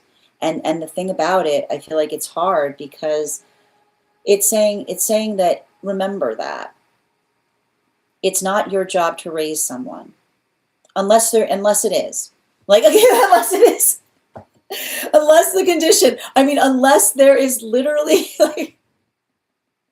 like little energy, then yes, like that's what we talk about, the dispensation. I keep on getting, remember the dispensation we often give with little energy, and the dispensation that we often give with little energy is often articulated with the observation of effectively trying to help someone, right? Help someone that does not have someone to be supportive of them. But I feel like there's something really significant and important there, because I feel like, to a certain extent, and I'm not sure what this is that I see that you're healing from, but I feel like the message is coming through means that you can have profound empathy for what's made someone the way that they are, but it doesn't mean you have to tolerate it. Bottom of the deck. Yeah, it doesn't mean you have to tolerate it.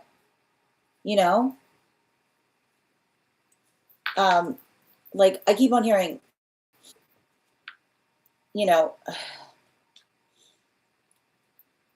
the standards look good on you. And I feel like to a certain extent, and I often when I read for energy like yours, um, I feel like I often see a situation. I'm not sure where it's funny too, because I know that you say you're Gemini, but I'm like, how are those Leo placements treating you? Is what I want to say. Because I don't know where your Leo placements are, but I'm picking up something very Leonine in the fact by which, like, and I often see this, like those with Leonine placements step back, right? And somebody does something egregious, and a Leo will step back. And a Leo, like, and someone will do something egregious, and then a Leo will step back until literally there's nowhere else it can step, because the Leo knows that once the Leo does something, there's not going to be a second strike. You know what I mean? Like, it often happens with those with Leo. Like, that's the thing about it. Like, Leos will literally say to somebody politely 1,000 times, prepare for impact. Politely, right? You can say to somebody politely and respectfully, prepare for impact, which is the modality by which you say to somebody, I care about you. I have empathy for what you're going through, but your empathy, like empathy does not make abominable behavior excusable, right? Empathy does not make abominable behavior excusable. And that's what I keep on seeing, which is that is you being in the full center of your being by saying to somebody, I care about you, but I'm not going to let you sit there. I'm not going to stand here and let you make a fool of yourself.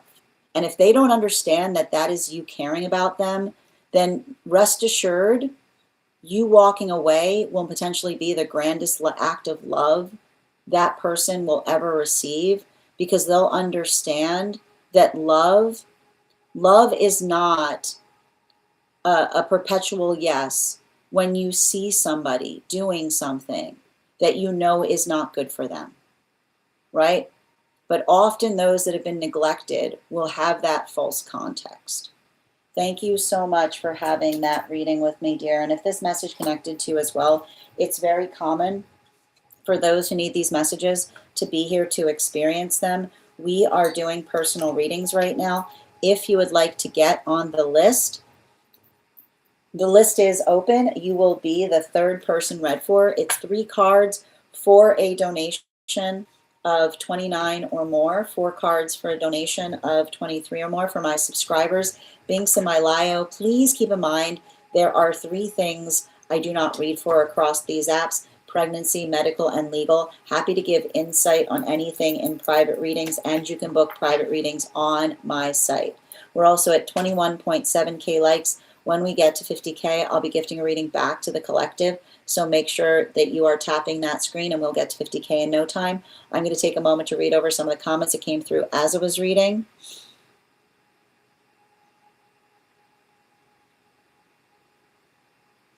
Yeah, actually, I'll take this one. Yeah, exactly. So D, I have very fundamental reasons why I don't like to read for medical and pregnancy, because those are very sensitive topics. There's a lot of people in these rooms.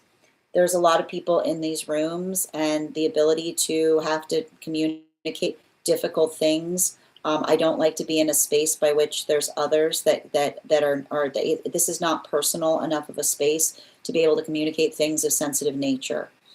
And legal is the space by which I often articulate that we do not use the tarot to make decisions for us. The tarot is there as a guidance system, not as a directive. So often the space by which I choose not to do legal is a space by which you should not be looking towards the tarot to give you advice in terms of what to do, so much as guidance in terms of how to navigate through something. I hope that helps. We can see what's ahead with the cards, right? A good reading is not so much going to tell you what's going to happen. It's going to help you understand why. And Kindred, thank you for the follow. Hannah, thank you for the follow. Oh, you're a Leo moon. Thank you for confirming what was coming up. And a Pisces rising. Okay, that makes a lot of sense. So this could be like, I feel like this is an expansive time for you, but it's also very triggering. So don't let the triggers get the better of you. I always give the opportunity for someone to correct. If they don't, that's the end of it. The situation you're speaking of is a previous connection. And I feel like it's like, you have to say to somebody, like, full sentence, you know, like not letting someone feel, I keep wondering, not letting someone, like, I feel like it's almost somebody who feels like your finality is a move instead of you saying like there's no coming back from something, you know, but you'll often see that in unhealthy energy, which is like you, like somebody trying to be like, oh, I see what you're trying to do, being like, I'm not trying to do anything. Like, this is where we leave one another, you know, like that's almost what I see you saying to someone.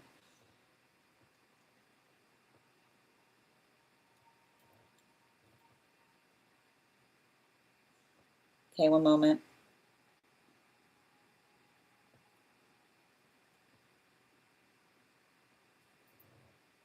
Mamo, I want you to be conscientious of what you're putting in the chat space. We want to make sure that we're not doing anything here where we're trying to make accusations or spread fear. So just be a little bit of conscientious in terms of talking towards someone who we're not, who we might not necessarily like, that might be like stating things like that might be triggering to those who have had experiences, particularly as it relates to someone being hurt in that capacity. So I'm going to respectfully ask that you refrain from making statements like that, continuing in the chat, or I'm afraid we will have to mute you. Okay. Alchemy. And again, I'm going to actually have to mute that because I want to be preventative or conscientious of anyone who might be triggered by those statements. I gave them space and I was open to conversation afterwards, but they replied professional and cold, basically told them that they can be vulnerable because they deserve to be loved. But here's the thing about it, right? And all you can do in a situation like that is recognize that you can care about someone by honoring their wishes. Now, the thing is, if their wishes start becoming mishmashed or confusing, where it seems like they're asking for one thing and they actually want you to do another, that's someone who has boundary issues. So make sure if someone's coming towards you, you literally say to them, I'm giving you exactly what you asked of me because I care about you. Thank you as well, Bridget. Yeah, you upheld your boundaries and haven't been seeing them, and everything was great until that event. And had a dream about being unable to find them. Well, I will point out, we also do dream interpretations here. So if there's any space by which you want to interpret the dream, we could always do that in another reading. But I feel like the one message that feels like it's coming through heavily in relationality to what I was seeing is understanding. Like the hard part with someone who has boundary issues, the way you can tell someone who has boundary issues is when they ask for one thing and they actually want another. So the best way you can say to someone is saying, I'm doing the best I can to care about you, which is I'm giving you exactly what you've asked of me. And that's not you being rude. That's you potentially being the most respectful energy they've ever encountered. That work is never lost. Thank you so much and sending you so much support on that journey, Alchemy. We're going to continue right now. The next person on the list for today is Yasmin. Yasmin, if you're here, can you respond in all caps? Let me know if you would like a general reading or if you have a specific question you would like me to answer. And if anybody else wants to get on the list right now, the list is a great time to get on the list. You will be the third person read for. 3 cards for a donation of $29 or more. 4 cards for a donation of $23 or more for my subscribers. Links in my bio. Please keep in mind, there are 3 things I don't read for across these apps: pregnancy, medical, and legal. Happy to give insight on anything in private readings, and you can book private readings on my site. Speaking about dreams, looks like we're doing a dream interpretation next. Excellent. And before we continue right now, friends, we're also at 22.6K likes. When we get to 50K, I will be gifting a reading back to the collective. So make sure you're tapping that screen. We'll get to 50K in no time. Before we continue, though, let's warm up those intuition muscles with an intuition check. I've got the animal spirit guide cards here. We're going to count back from 10. And when we get to 1, I will reveal the card. 10, 9, 8, 7, 6, 5, 4, 3, 2, 1. We got the fox. Thank you, guys. We'll do that again after the next reading. And I'm going to pin up Yaz here. Guys, make sure to give Yaz some love. Just a reminder, if you have a dream that you would like me to interpret, you can include it in the notes when you send the donation. You can also post it in our subscriber-only disco channel in the appropriate channels. Yaz, where did you put this dream? Where's the dream? I need you to tell me where the dream is. I don't see it in the disco.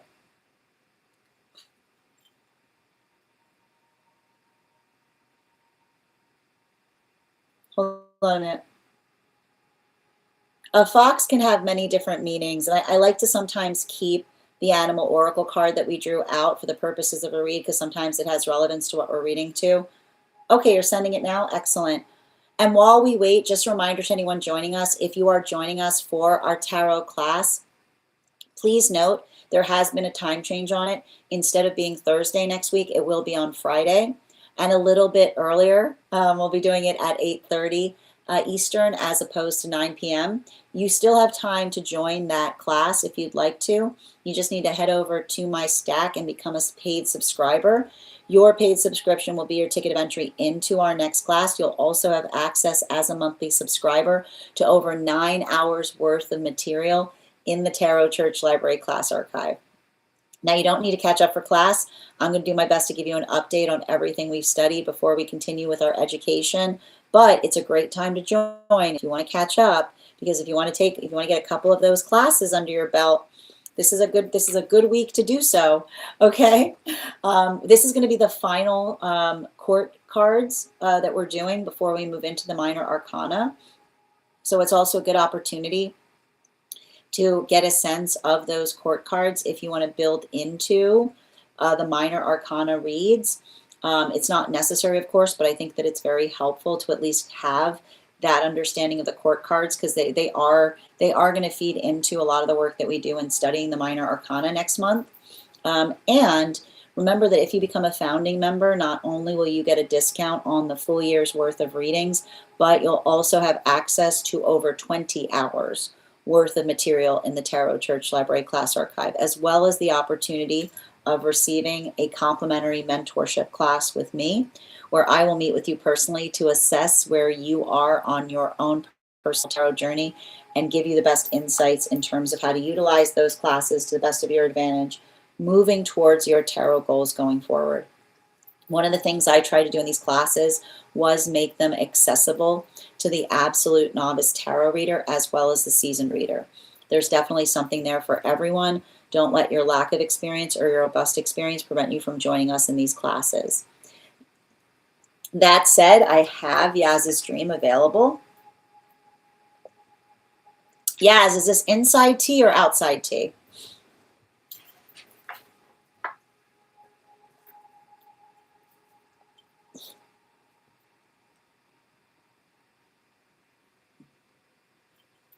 And just a reminder, when I say inside tea or outside tea, if this is something that I can share with the group or if this is something that we're going to keep privately for me to read and interpret.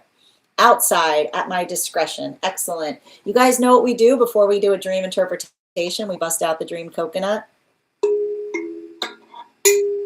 Lovely. All right, let's get to it. And I'm going to pin up Yaz here. Guys, make sure to give Yaz some love. The dream starts, and I'm younger, in a school doing a skit, singing or dancing and performing with friends. And I see a guy from my past where there was always mutual attraction, but nothing fully worked out, watching me. After the performance, we reconnect, kiss, and secretly decide to get back together without telling people because of our rocky history. Later, we're in a house that feels both like his house and my parents' room from real life.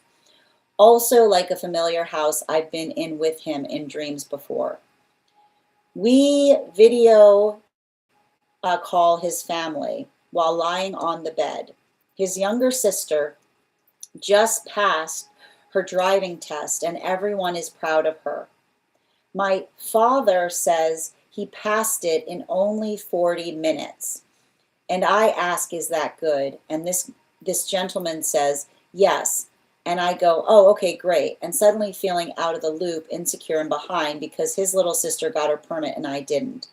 I become hyper aware that I just revealed that about myself in front of them and their family by asking that question, and wonder if part of me asked this out loud because I unconsciously wanted to test whether he'd still love me despite this.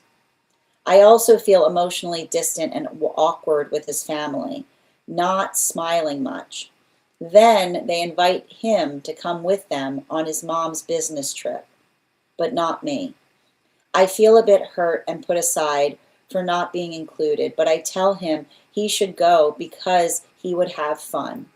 He says he will think about it, as I hear my mom going to shower outside the room.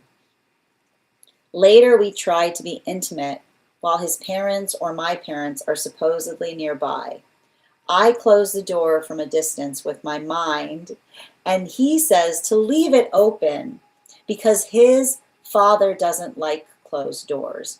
I feel confused because we're adults, yet still acting like we'll get caught. And fast forward, I hear his father and my father coming upstairs.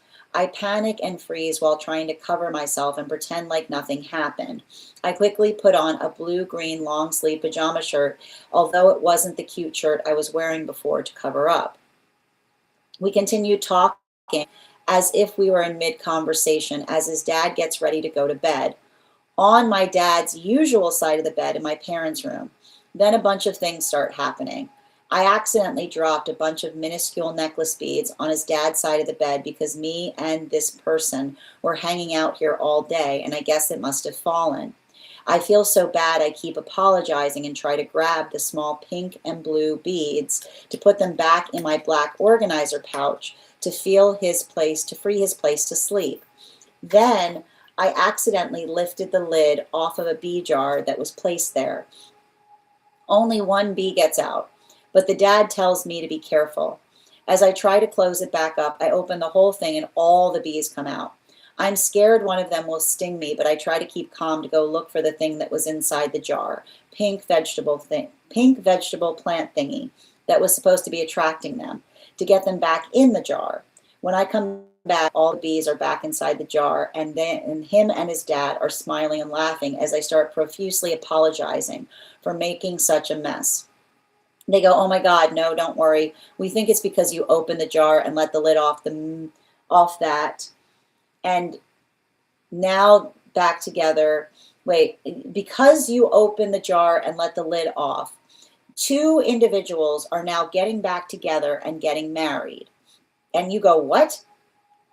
And the couple who dated for years that everyone rooted for, then broke up, dated other people, are now getting married out of nowhere, although they were just friends and everyone thought they were with other people. And they go, yep, since you blew off the lid, we think it's caused them to get back together and get married.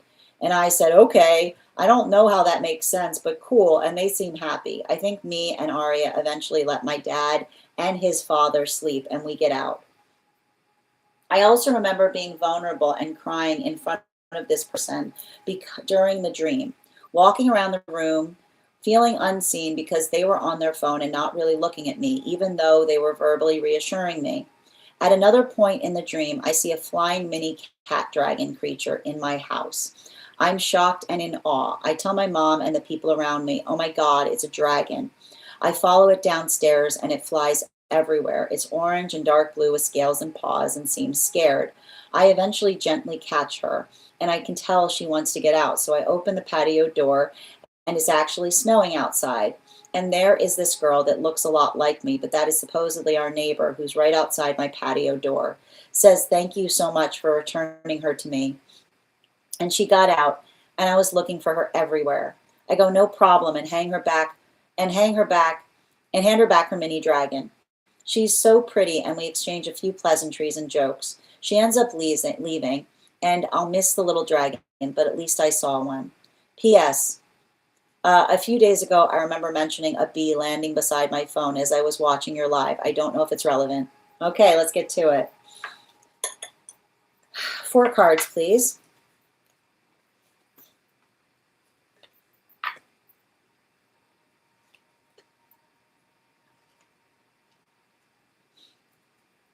Okay.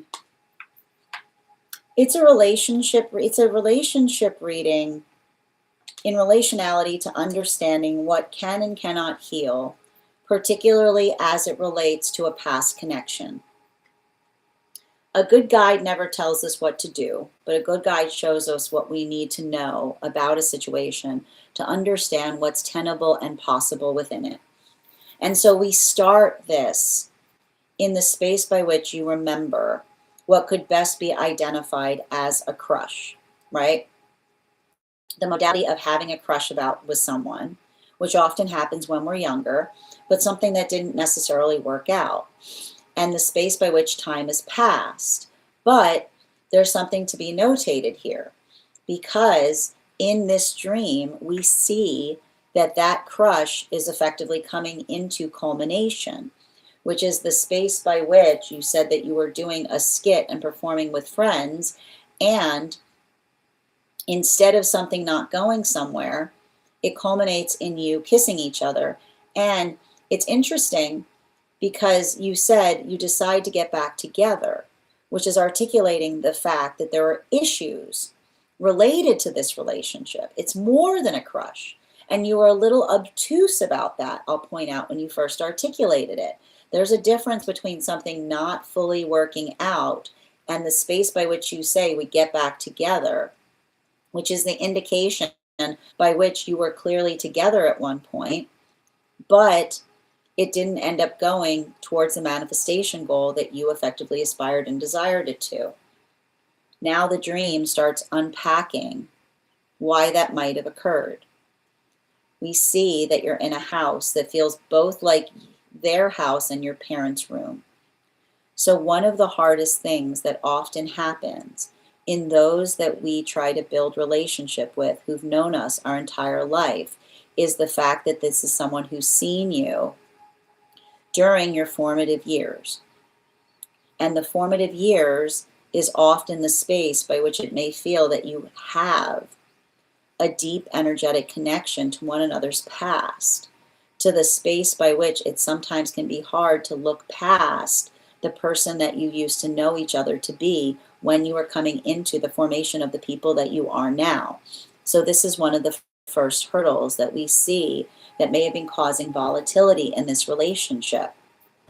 The modality by which that long history may make it hard to see each other with clarity, because all you see when you look at them are memories of your childhood, and every time they look at you, they see memories of their childhood, which is the observation of the house that feels like it's both of your houses merged together.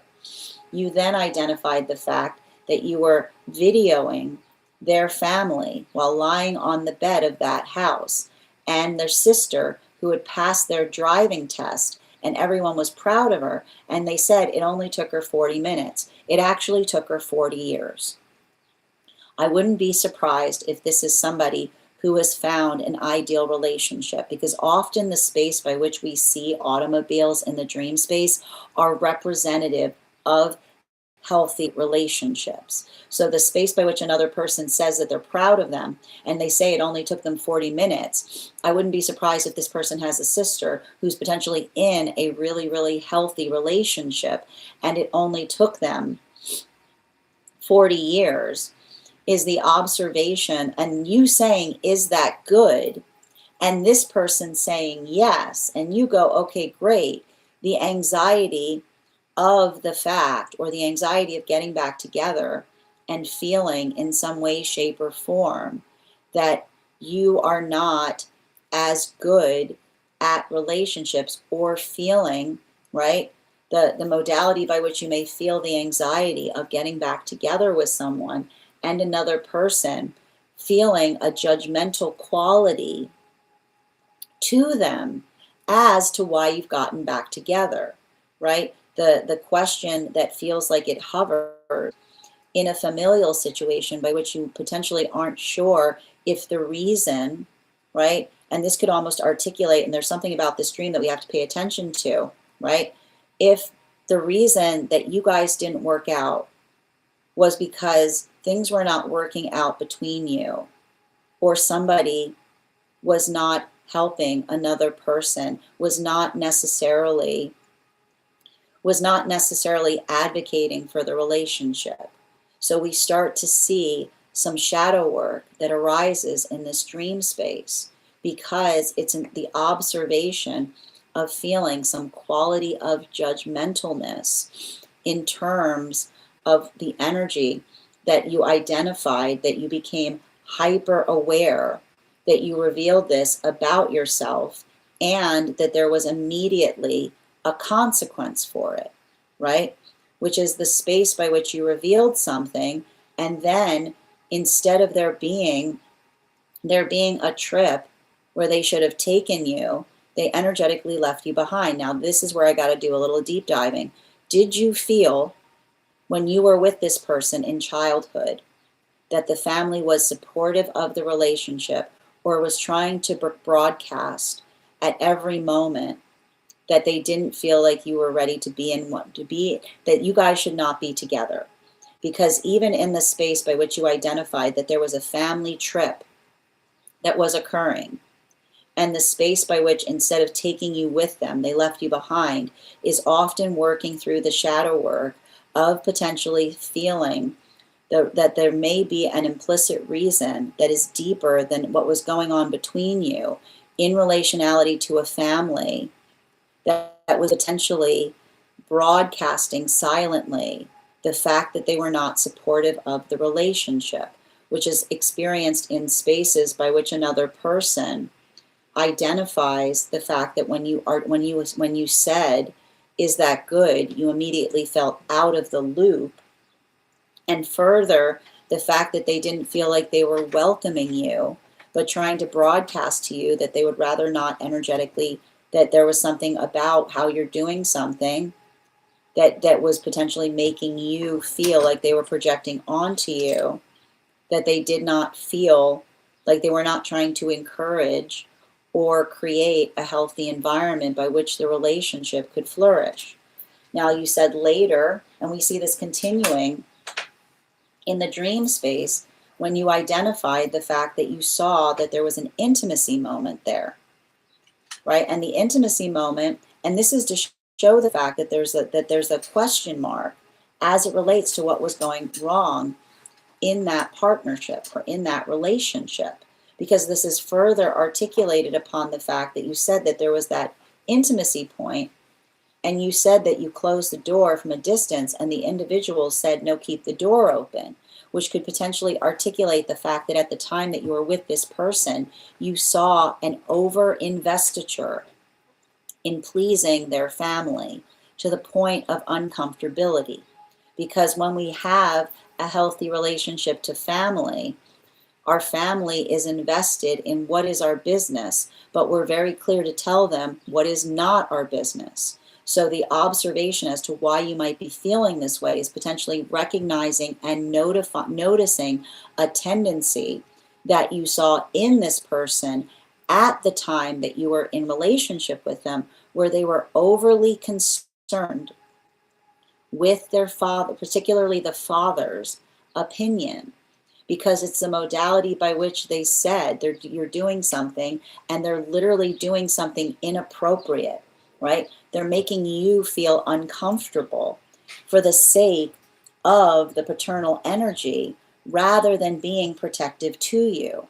So that when you see energy like this, you often see energy that sometimes enters into unsatisfying relationship dynamics because they're not building into a true relationship for what the intimate bond is, but rather the relationship for show, something that they are hoping meets familial approval, which can create a lot of anxiety in the self because it's a feeling that you worry about making sure that another person likes you. Because if they don't like you, you feel inherently like the relationship might be in inherent danger, which is why we saw the fact that when you start seeing all these missteps that were happening in the dream and all of the anxiety and shadow work that were making you feel because you noticed this tendency in the person, right? You accidentally dropped these small beads on the father's side of the bed, which I'll point out was not their side of the bed. They were commandeering the space that your father should be in, right? Because now here you are trying to get their approval more than your parent, right? And you're worried detrimentally that these pink and blue beads have to go back in the black, like in the black pouch, to free space for them to sleep.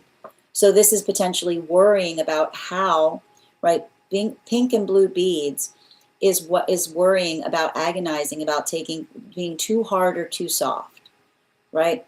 Trying to hit the absolute right pitch in order for another person to potentially like you, but understanding and recognizing that when we're in a healthy space, we don't exist to please one another, but we embrace each other in the fullness of our being. And then you said you accidentally lifted the lid off the bee jar that was placed there, and one bee came out, and the father tells you to be careful. Again, there shouldn't be any bees in the first place. The fact that there are bees there and someone being careful is you being afraid to speak, right? You being afraid to say something that might feel that it might upset someone, because again, the anxiety of potentially being in a performance-based relationship where another person isn't as concerned with the quality of the relationship between you, but whether another person approves for it or not. And this is why you said, and this is the important part about this, you said that the space by which the bees were being kept was a pink vegetable plant thing. And a pink vegetable plant thing would be the ideal place that a bee lives. So what they would aspire you to be, which is the modality by which you are a pink vegetable plant thing, would be the indication of someone who aspires you to be seen and not heard, right? Not being in the space by which you say anything, but just being in the space by which you're beautiful and sweet. So the bee escaping, this is how you potentially felt in that relationship, which is the space by which you potentially said things that were intelligent or challenging, right? And you almost feeling like the space of having to apologize for saying something, in the recognition of others that were potentially expecting you to just sit there and be sweet and not say anything. And this space by which they say, oh, don't worry, we think that because you open that, two individuals that needed to come to, that broke up or coming back together, is effectively the understanding and the quality and condition of you potentially. And this is the thing you have to understand. What did you see happen? The couple who dated years ago, right?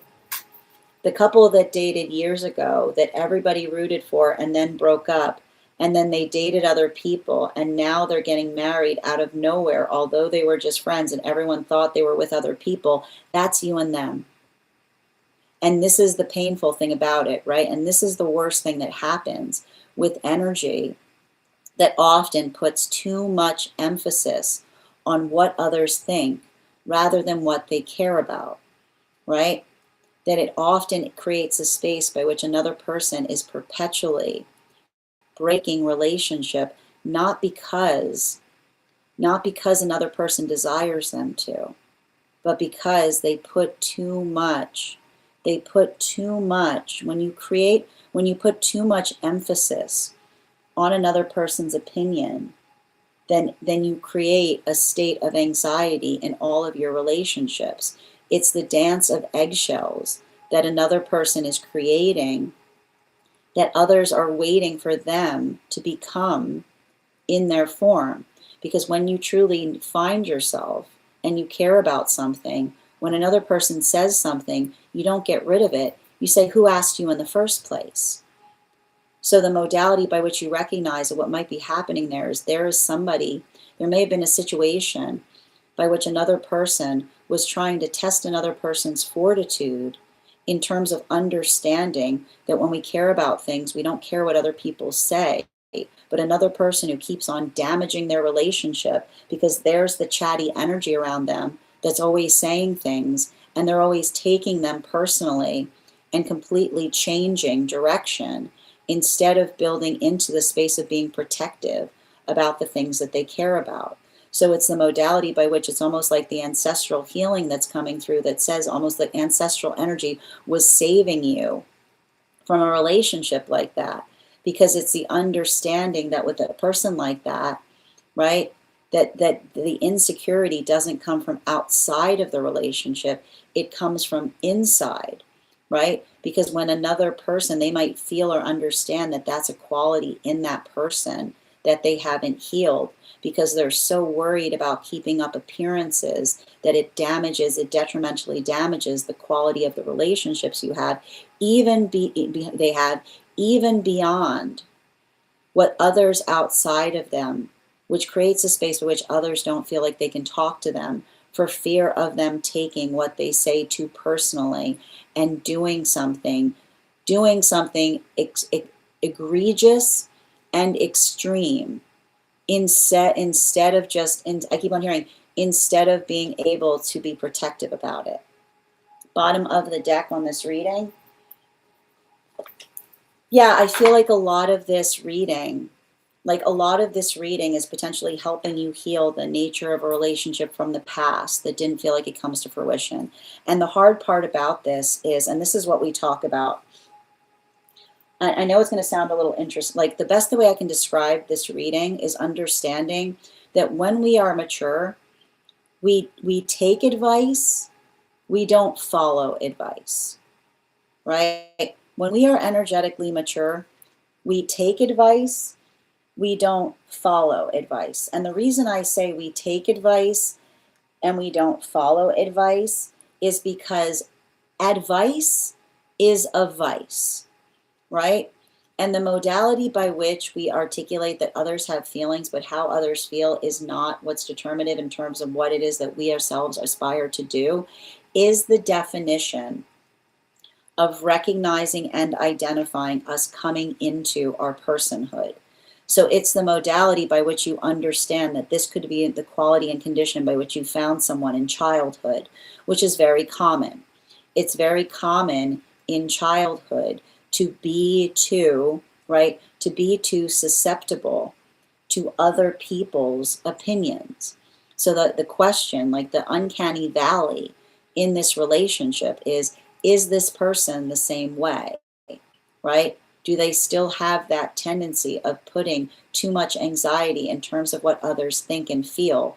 Or have they come into the space by which they can have a healthy relationship, because we understand that when another person is being dismissive about something we care about, that's the space by which we put our foot down. Thank you so much for having that reading with me. And if this message connected to you as well, it's very common for those who need these messages to be here to experience them.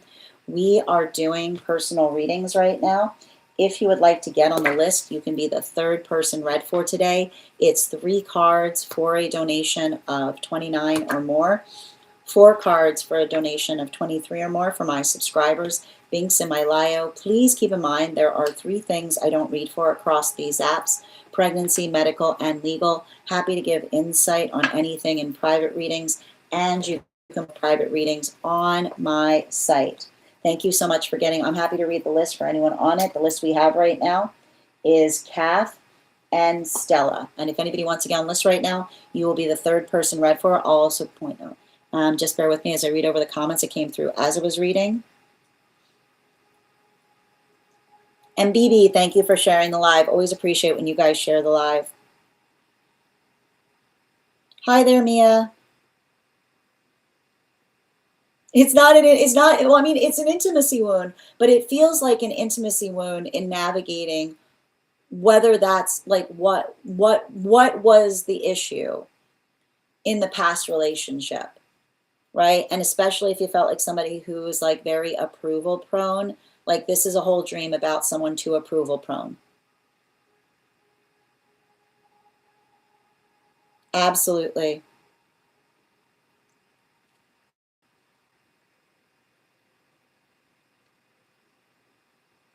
And thank you as well. That makes a lot of sense. Weirdly been dreaming of a lot of people I grew up with. Well, I feel like a lot of that may potentially be helping to heal some of like, I feel like some of the damaged relationships. Excellent. Yeah, right on time. Hi there, Heather. Not the individual in the dream per se, because I had never met his family. Got it. But the family of the BF. I will point out, as this being a shadow work dream, this could either be something that's potentially coming through with them or something that you've experienced in another relationship that is building context through the view of something that you had a child connection to. Hi there, Stella. And yes, I've got you on the list. Thank you for the follow. That's so accurate, being worried about being too hard or too soft. That's the blue and the pink, yeah. They definitely wanted me to be pink vegetable plant thinky. Thank you for confirming. Yep, easy to digest and easy on the eye, but not heard. How are you doing today, Helen? Yes, so accurate. I definitely feel ancestral energy protecting me from this kind of energy. Yeah, the insecurity that may have potentially not come from outside, but inside. To get a reading, all you do is send the donation and you'll be added to the list. It's 3 cards for $29 for non-subscribers. And thank you for that gift as well. And thank you as well, Gills, for the follow. If I'm ever saying your name incorrectly, by all means, please feel free to correct me. The blue and orange mini dragon flying around the house is the ability of you moving into the space by which you're starting to honor your authenticity. And the person that you gave the dragon back to was yourself, right? That's the guide. That is you coming into the space of your higher self, saying to yourself that your authenticity, you are a delight, right? You are a delight. You're not a blight. You are not pink and blue beads scattered everywhere. You are an orange and blue dragon, and you're allowed to be, right?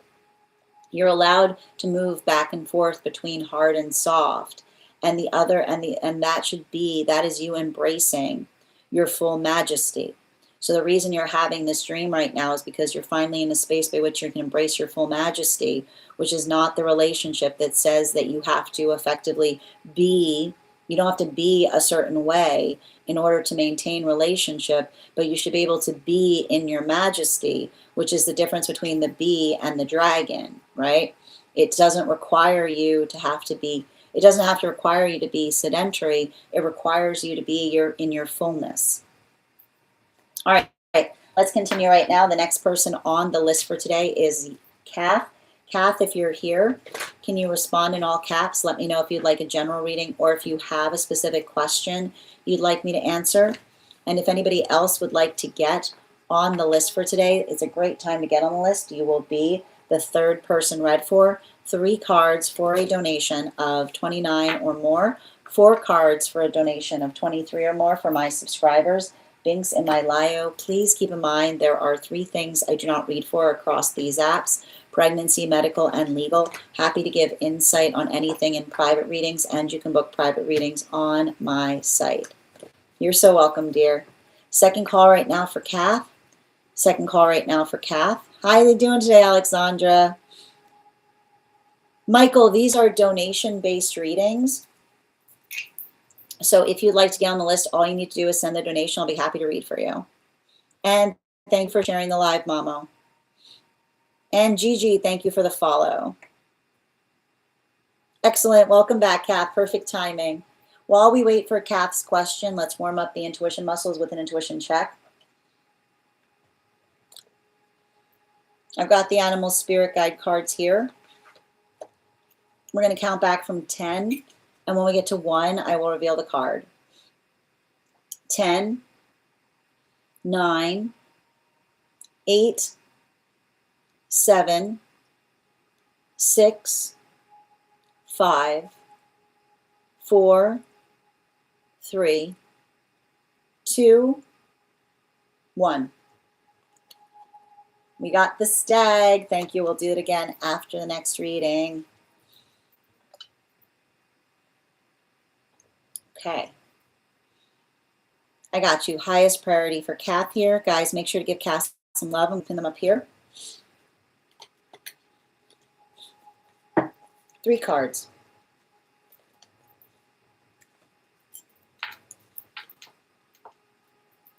4 cards.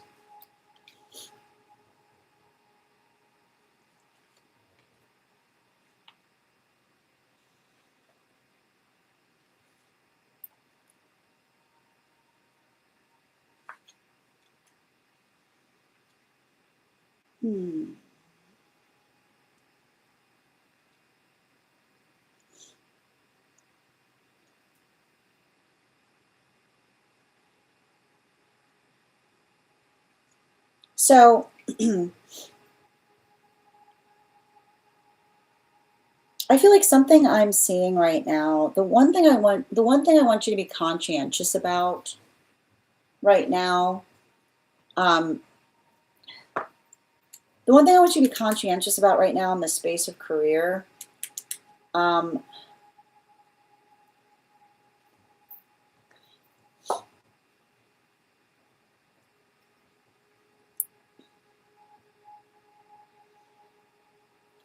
I think that this is like I feel like there's something, it feels like something important in helping. You know, it says to me, I know this is going to sound a little bit wild. Some energy could not understand, could not see help if help came right up to them and bit them on the nose. That's the best way I can describe it. Some energy, I know it's going to sound really difficult. Some energy cannot recognize help if it came right up to them and bit them on the nose, because, and that energy, that's insecure energy. And I feel like there's something important about that. There's something to be said around a situation and circumstance by which another person is doing nothing but, I keep wondering, there's something to be said about a situation where another person is doing nothing. Like there you'll see one person doing nothing but try to sing another person's praises in every room that they go into. And there you'll see somebody deep in their feelings, in the same space and in the same breath as another person is working tirelessly on their behalf. And the thing I keep on seeing about that is I feel like that's coming through because, and I know it's going to sound, you can't get anywhere. You can't get anywhere with energy like that. And I feel like it's hard because I don't know why, but I literally see a situation where another person, where I feel like you're going to have to defend someone, and somebody's going to almost have to say to you, you don't have a full context in the breadth of what was occurring, because it's like it almost says to me, like, and I like to point this out. It almost says to me that there's something about, like, I just don't know why, but I'm seeing a situation or a circumstance by which, like, somebody, like, it feels like, I don't know, it feels like the type of person, and this is the thing about it, like, our breath is blessed when everything we say, when everything we say is constant in what we say, is what I keep on getting. And I feel like, I'm not sure why I'm picking up something about this here, but I literally see somebody getting to the bottom of something around you. And getting to the bottom of something around you is literally it's literally the sound of you potentially saying to someone, like, I literally see you trying to say to someone that you're not trying to step on someone's toes, you're trying to do something that grows. And I feel like you need to, where's your, hold on a minute, I need to write this down for you.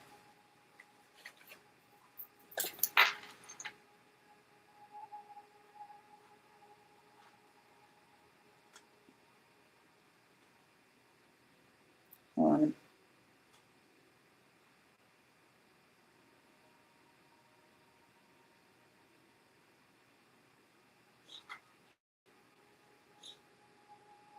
Yeah, that's all I keep on hearing. You're not trying to step on anyone's toes. You're trying to do something that grows. And you have to understand that when you're trying to do something that grows, it needs to be an ego-free territory.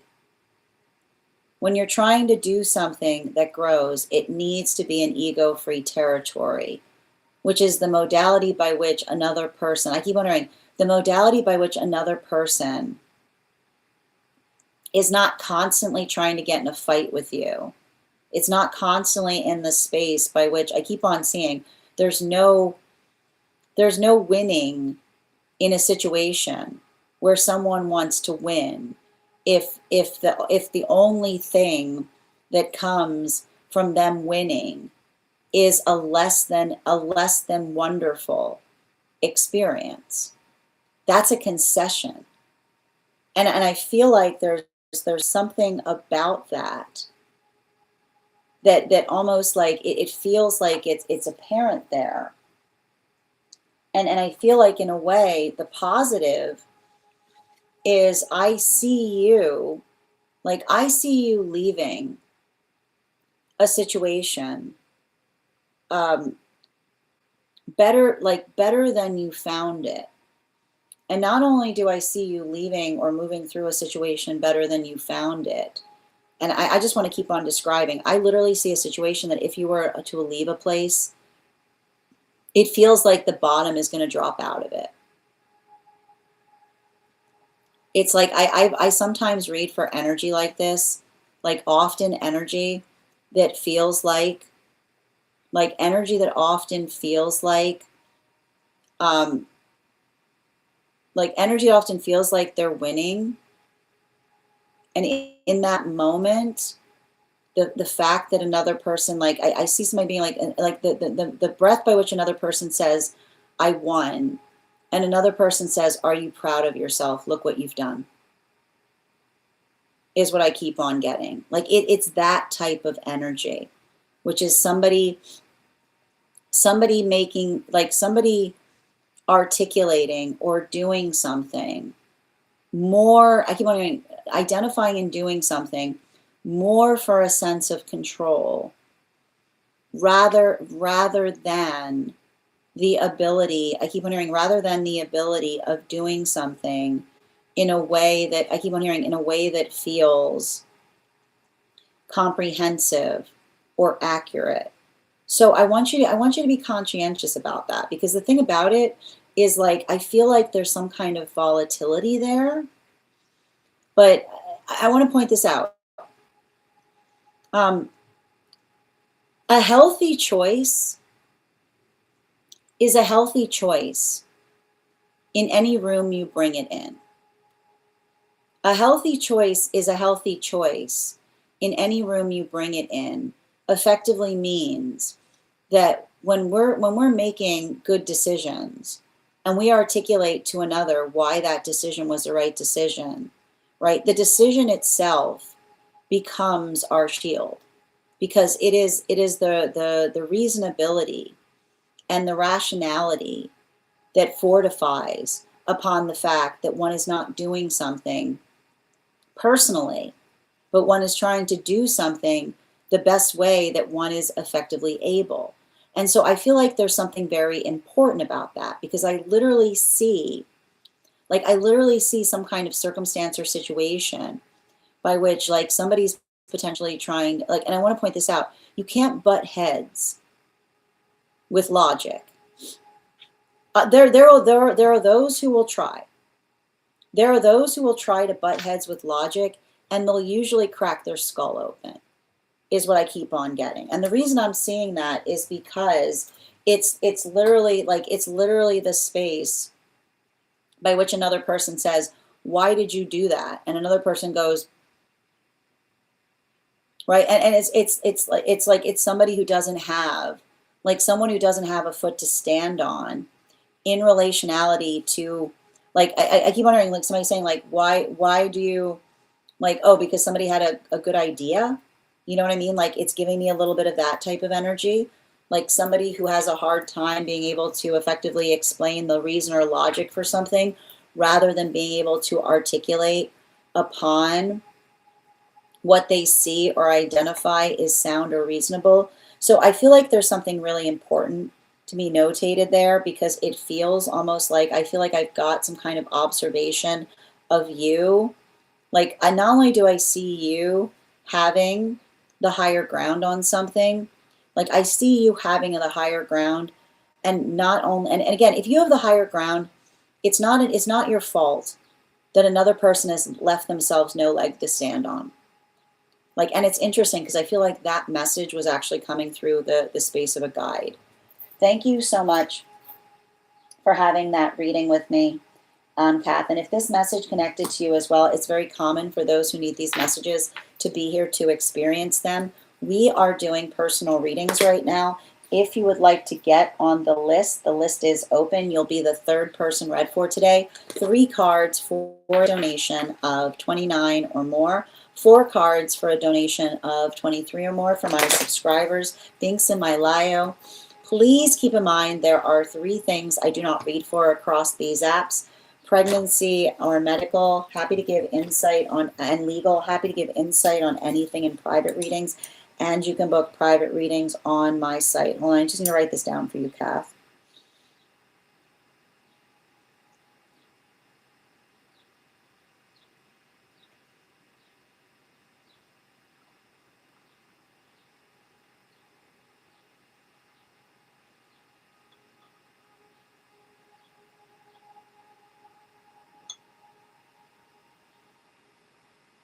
Got it. Perfect. Thank you. All right, where were we?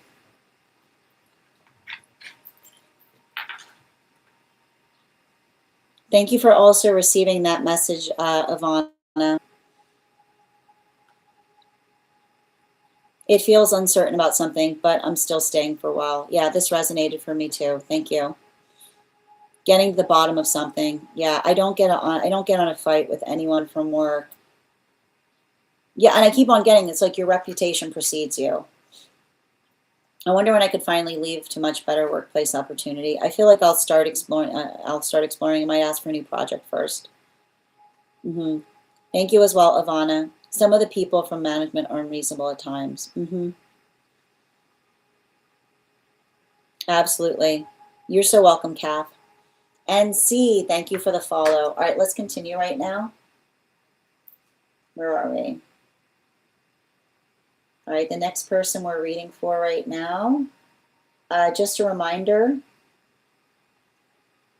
hold on a minute.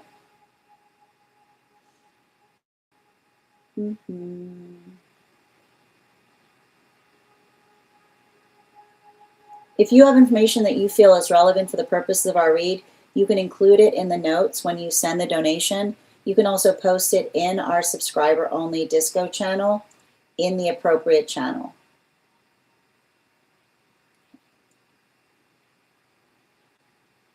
One moment. Yeah, I was gonna. Yeah, that's good. I just saw it come through, dear. I got you. So what you sent was not for a reading. Yeah, I'll be sending that to you shortly. No problem. Okay, and so the next person, so just a reminder, if anybody wants to get on the list right now, it's a great time to get on the list. You will be the second person read for. And in the meantime, I just need a moment to read over some of the comments that came through with this reading. Just bear with me before we continue.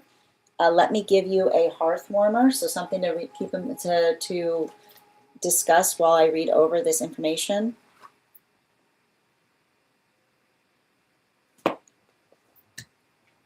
What are you doing right now to move fearlessly? I got you, dear. No, it's okay. I'm glad you told me because I thought you were getting on the list here. Yep, I'll be sending you that invite once we're off here. And thank you. Okay.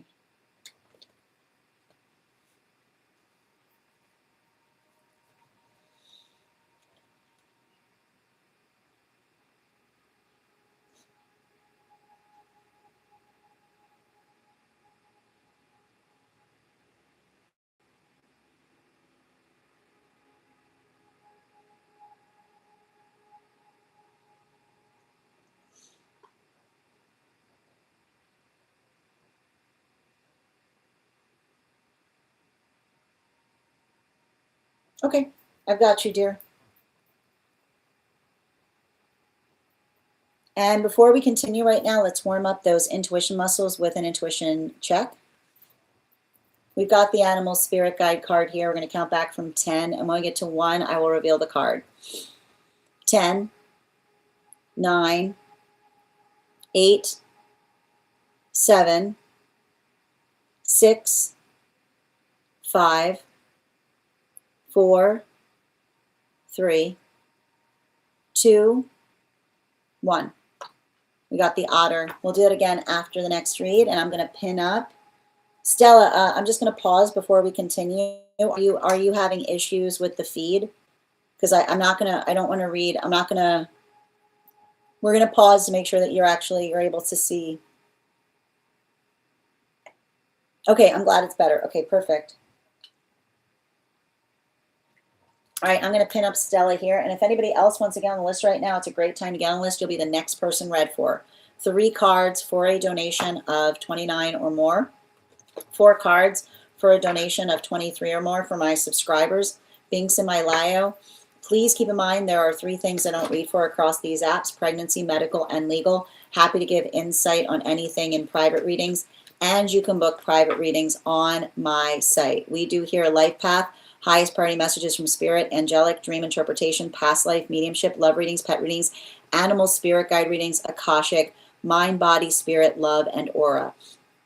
If you have information that you feel is relevant for the purposes of our read, you can include it in the notes when you send the donation. You can also post it in our subscriber-only Disco channel in the appropriate channel. Also, if you're on the hold list right now and would like to be added back to the list, it's a lovely time to get off the hold list. You'll be the next person read for.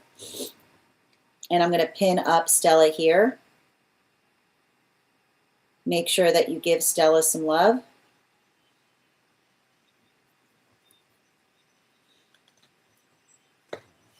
Four cards.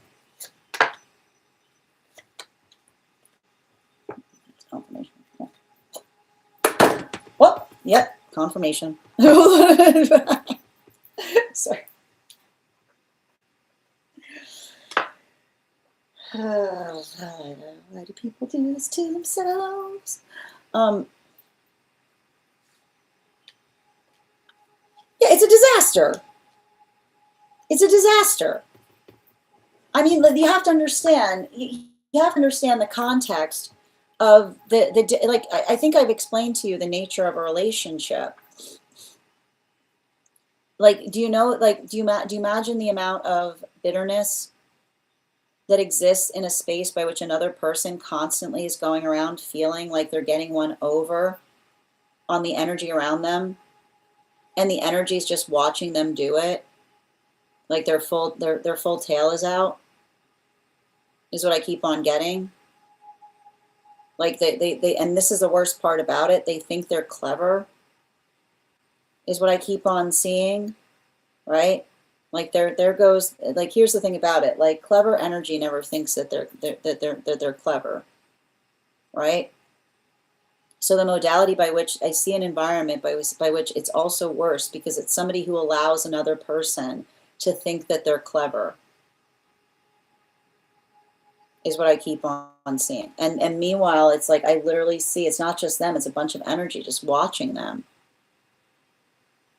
And the thing about it is, while this person has been clever, another person's been collecting something. I told you, this person has created a miserable experience that they find themselves in. So while this person was going around for years being clever, there's the person beside them that allowed them to worsen, and meanwhile has just been collecting and collecting and collecting. So, and this is what I see that you potentially brought to bear in another person's situation, was the one thing that happened. You were a tower moment in their experience because while everyone else was around them staying silent about something, you gave voice to it. And in the space by which you gave voice to it, they couldn't pretend that it wasn't there anymore. But in the space by which they couldn't pretend that it wasn't there anymore, they suddenly realized what was happening when the person beside them said, "We're going to act like this never happened."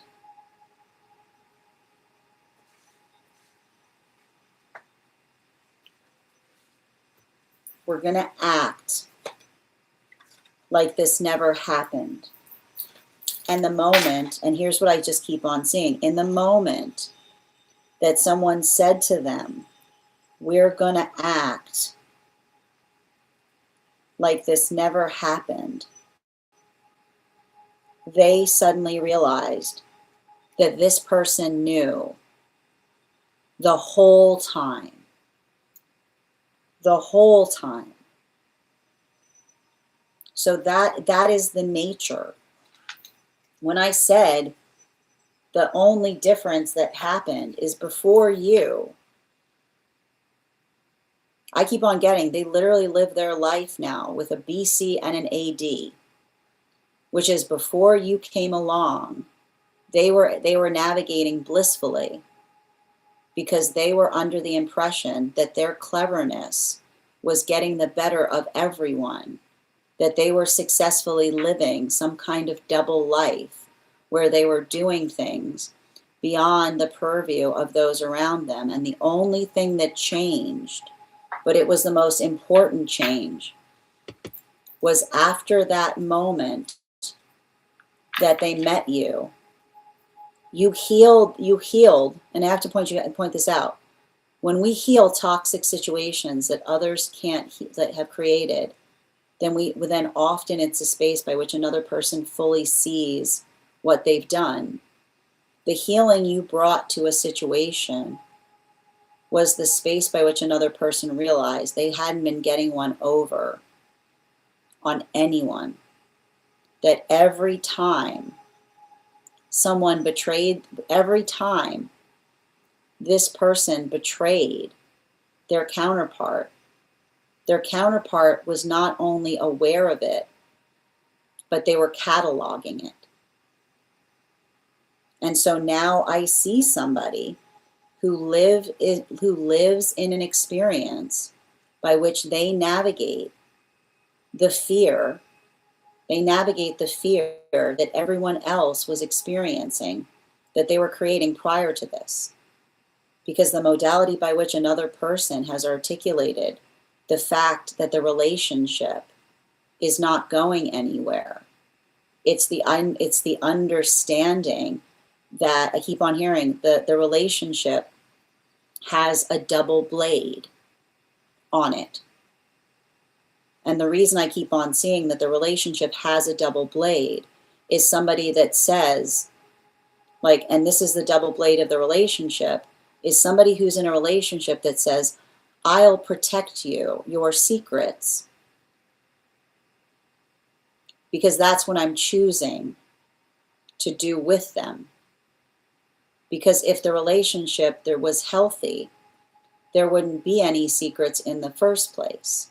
So I just keep on seeing it's the modality by which the relationship that's between those two is not one built out of love, but it's the space by which they're effectively energetically tolerating each other because of a circumstance by which another required someone to become, instead of having a healthy relationship with them, effectively made them become their secret keeper.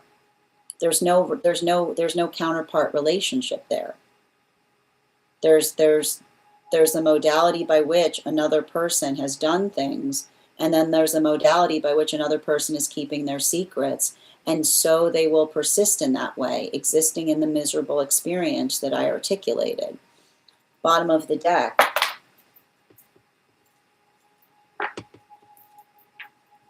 Right? The modality by which, and this is why, again, you can't fix. There's no fixing. There's no healing. And I think we spoke about this. When you see somebody that's just as sick, right? When you see somebody that's just as sick as the person that did something sick to you, the only thing you can do is bless them with distance. Because the modality by which you try to bring healing to something, healing can only be brought when another person desires it to be healed, right? Let those who want to heal, heal. And let those that want to live in misery, this is why you read often in the spaces, when someone wants to live in misery, unfortunately, you can feel sad for them, but that's what they choose for themselves. So it's the sadness of understanding.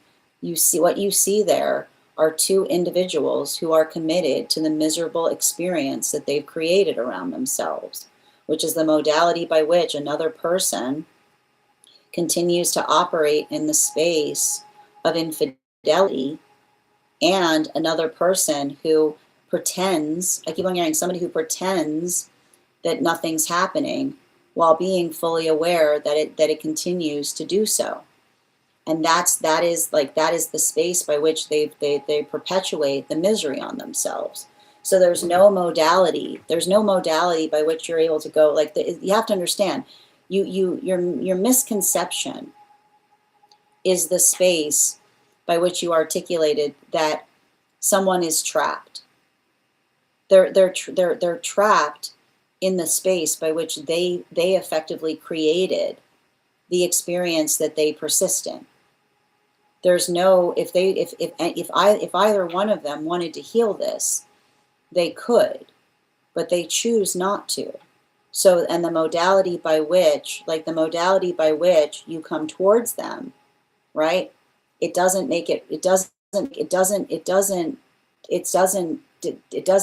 denigrate the relationship. It probably makes the toxic relationship even stronger, right? Because when you see two people choosing to be miserable together, and then you've got an outside force that threatens that, then all it does is it makes it more cohesive, right? It strengthens it, because it brings them closer to it, instead of being able to heal through it. So it's the modality by which it's like the only way the healing comes through is when they decide to make different choices. Thank you so much for having that reading with me. And if this message connected to you as well, it's very common for those who need these messages to be here to experience them. We are doing personal readings right now. If you would like to get on the list today, the list is open. You'll be the next person read for. 3 cards for a donation of $29 or more. 4 cards for a donation of $23 or more for my subscribers, Binks and my Lios. Please keep in mind there are 3 things I don't read for across these apps: pregnancy, medical, and legal. Happy to give insight on anything in private readings, and you can book private readings on my site. I'm going to take a moment to read over some of the comments that came through as I was reading. We're also at 27.9K likes. When we get to 50K, I'll be gifting a reading back to the collective, so make sure you're tapping that screen, and we'll get to 50K in no time.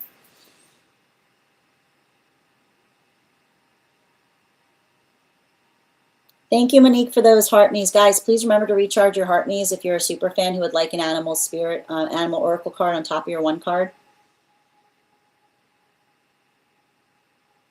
Oh, I thought you were referring to the card. Oh, how are you doing today, Avatar? Yep, Hierophant. Hi there, Magic. No, I feel like one of them is very clever. No, I feel like, no, don't get me wrong. It feels like one of them is very clever, but it's the one, it's the one that did not, the one that is not always feeling like they're clever. That's the clever one. Yeah, thank you guys for supporting each other in the comments. This is resonating again. Oh, sending you support, Ivana. Yeah. So again, it's literally energy. It's literally energy trying to articulate upon the fact that, like, they're trying to dispel a truth by trying to articulate upon the fact that you're ruthless, right? Absolutely. Thank you guys for supporting each other in the comments. Yeah. And sending you so much support on that journey. Hi there, Ree. Are you talking astrologically?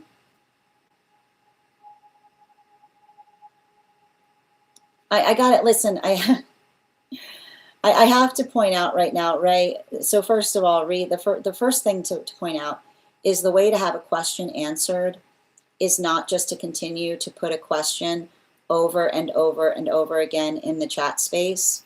Like that's not an appropriate or polite way of asking something.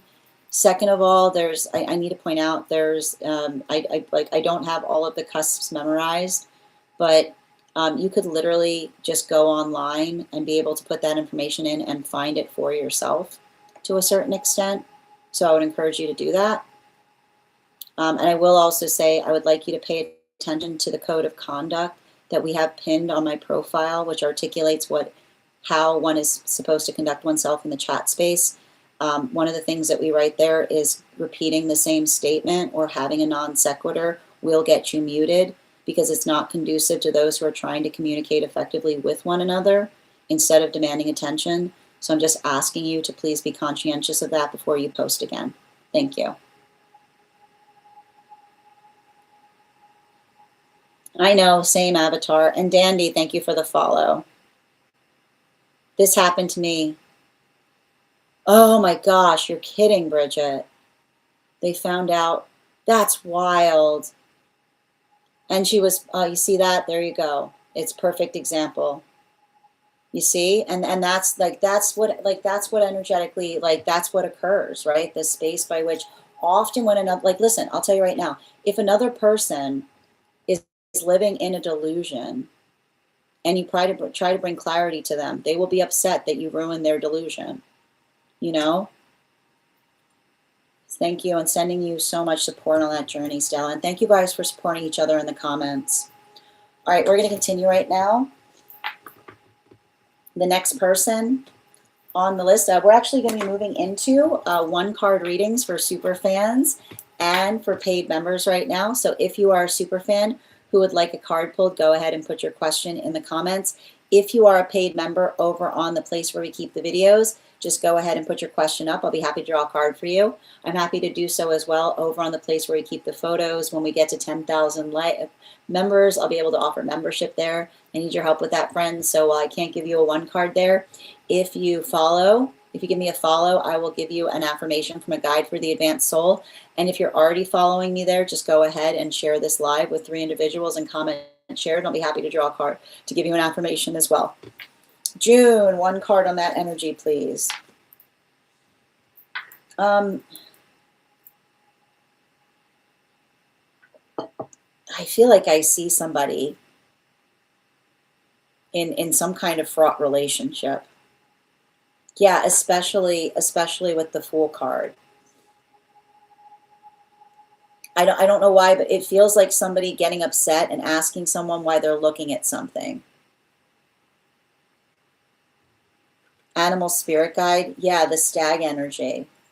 Why are you like I keep on hearing our eyes tell a story is what I keep on hearing, but our eyes tell a story in relationality to somebody, like looking at what someone's looking at and saying, why are you looking at that person?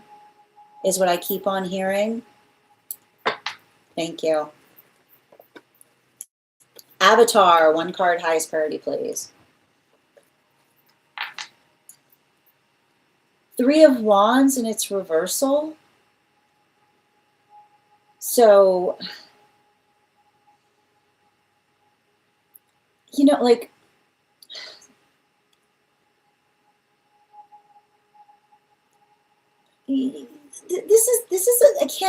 I can't stand energy. The energy would rather detest things than admit their feelings. I just keep on hearing the opposite of hate is not love, it's indifference. Yeah, bottom of the deck, right? The opposite of hate is not love, it's indifference, which is like I keep on hearing be careful what you identify you hate, because you're like I keep on saying if your hate isn't justified, then your hate is a mirror. Right? Like if your hate isn't justified, then your hate is a mirror, which is the space by which if another person can't articulate something contemptible or detestable, then the hate acts as a mirror because it's the observation of something that another person fears to see. I feel like I need to write that down for you. Hold on a minute.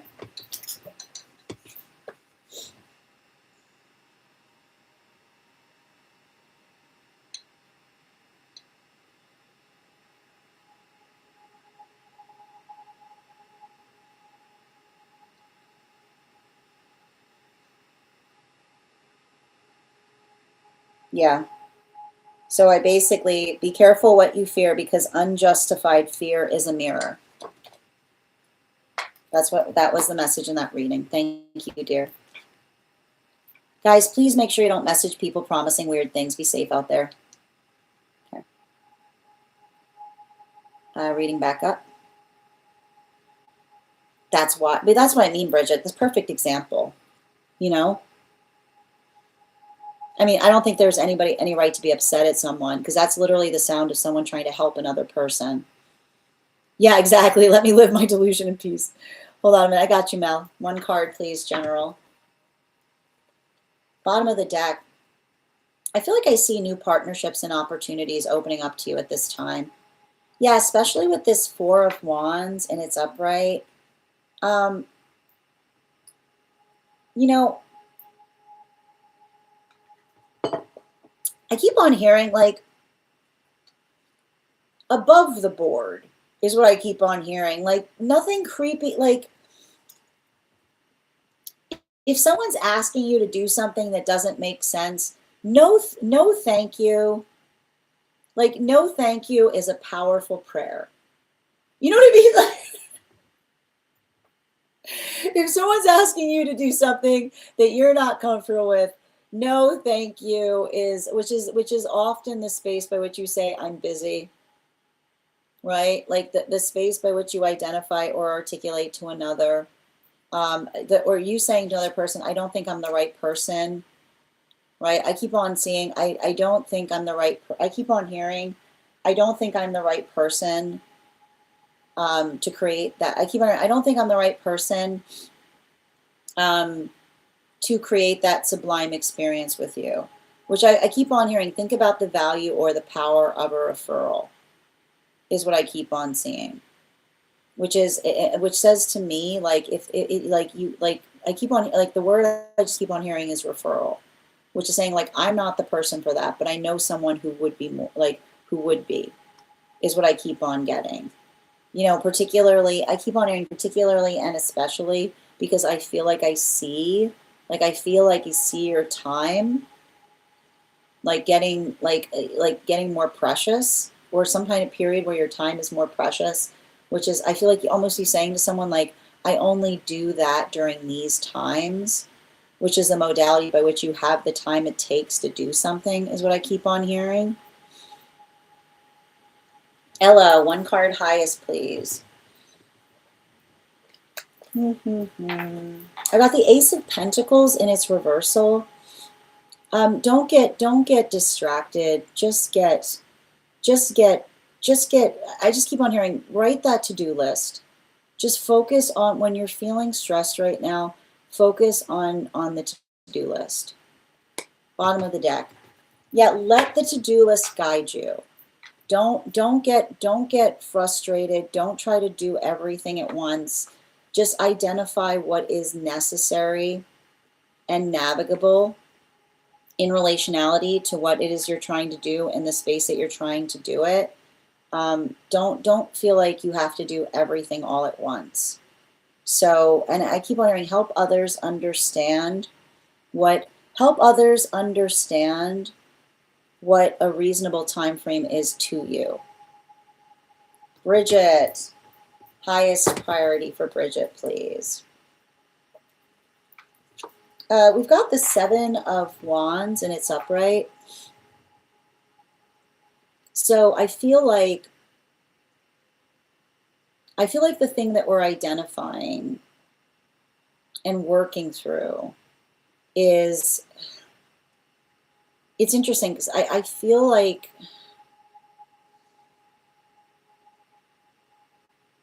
it feels like a message from divine counterpart related to struggling and not wanting you to see them struggling.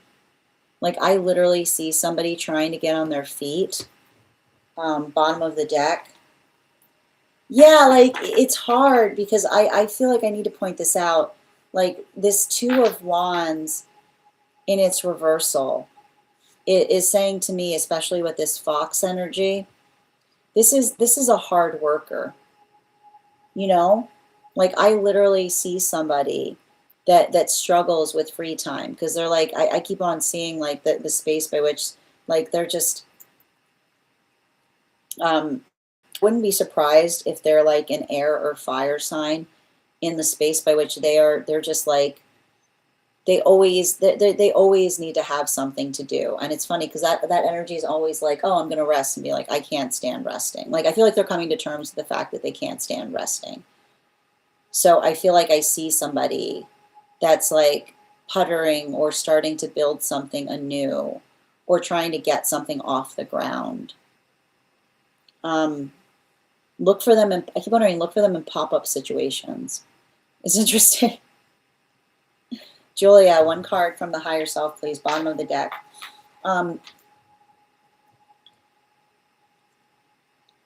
You're exactly where you need to be. Bottom of the deck. Yeah, this is a plateau. And the thing about, I keep on hearing, like, a plateau helps us heal so that we can make the choices that we feel are best for us. Animal spirit guide. Yeah, especially with this Raven energy. I feel like I see you. None of this, like, listen about this, okay? I don't know, I keep on hearing, I'm sorry I put you through that. Like, I almost see you saying to someone, like, I'm sorry I put you through that. And you being like, no big deal. And then being like, okay, so I'm going to see you again. And you being like, no. Like, I keep on hearing forgiveness does not require a repeat, right? We can be completely forgiving, but not forgetting is what I keep on seeing you say to someone, which is like, there's no going backward. There's only going forwards. And Stella, one card from Angelic, please.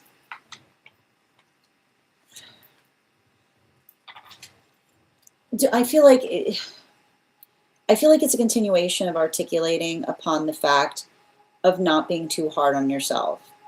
And it comes back to me, like it's coming back to the space by which we understand that when we're working on healing, it's normal. It's normal to sometimes have moments. Like it's normal for us to sometimes stumble on our healing journey. A stumble is not a backslide. In the space by which we recognize, bottom of the deck, in the space by which we recognize the direction that we're heading into, right? The valuation, particularly with that owl energy, right? The observation of holding oneself, see how far you've come in the space of observing something that you would have perceived differently in a past version of self. Mini, 1 card, highest priority for the rest of the week. Yeah, you're not for the weak. You're not for the weak. You're not for the meek. And the bottom of the deck on this, I don't know if you got in an argument with someone, but the thing about it is, and I want to point this out, like a healthy argument is what we effectively identify and recognize in order to do something better. And so I feel like I keep on hearing, like another person will argue with you and they'll love you more. They'll love you more for what you show them, is what I keep on getting. Animal spirit guide. Yeah, like there's that fire dragon energy, right? Like somebody, I like to point this out, a healthy energy, like especially if you're the type of person that only articulates frustration when there's good reason for it. If your frustration is logical and reasonable, then another person is going to say thank you for it, because it's the observation of them being able to do something better than they've ever done it before, right? It's like it's the force of care that you bring to things, and somebody being able to see that. I keep wondering the difference between somebody who argues blindly versus the space by which another person argues to help another person see something that they couldn't see before, is what I keep on getting. Ivana, 1 card from that particular angelic. Just allow things to happen in the time that they're going to happen. Don't get twisted up about something. It's saying to me that there's something about, I see you kind of doing something in a way that you're able to identify and bring some kind of sense of patience to something. Bottom of the deck. Yeah, especially with that 5 of Cups in its reversal.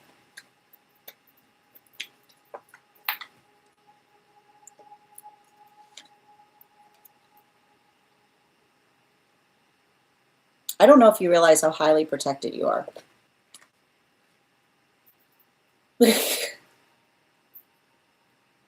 There's something I'm seeing there. There's just something I'm seeing there, which is like, and I like to point this out, and we've got certain guides. Guys are like, oh, I saw that. It's just better to see, but like, yeah, better to see. It's amazing. It's amazing, right? It's amazing. Is all I keep on hearing. Like I just keep on hearing, seeing things is amazing. And I don't know why I keep on hearing that coming through. I don't know what happened here with this guide. I don't know what happened here with this guide. It's like, you can't, it's not, sometimes sometimes we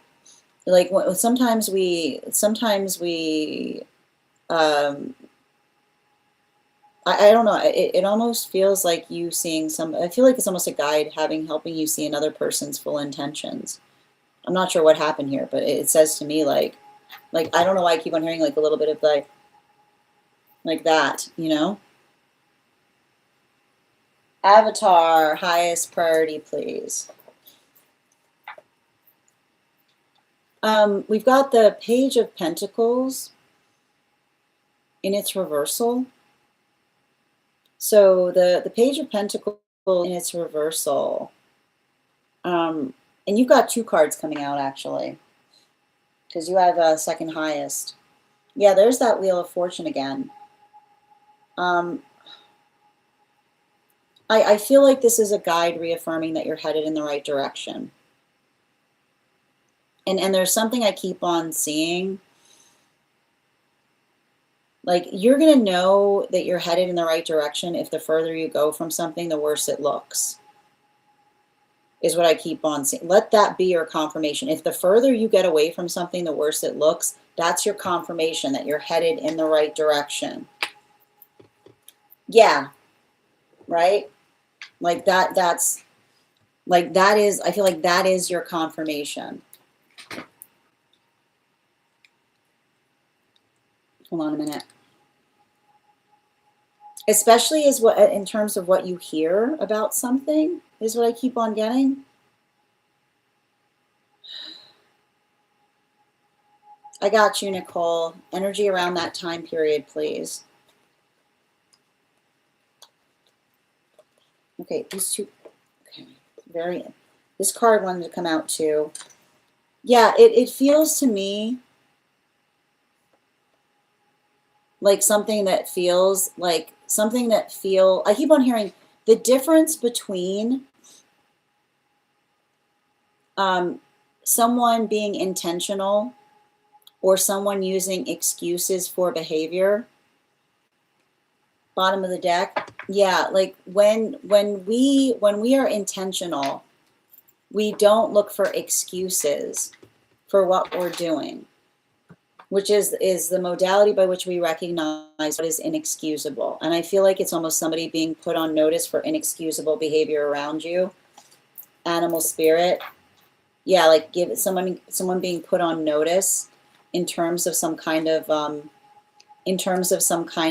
dubious behavior. Yep. Hold on a minute. Okay.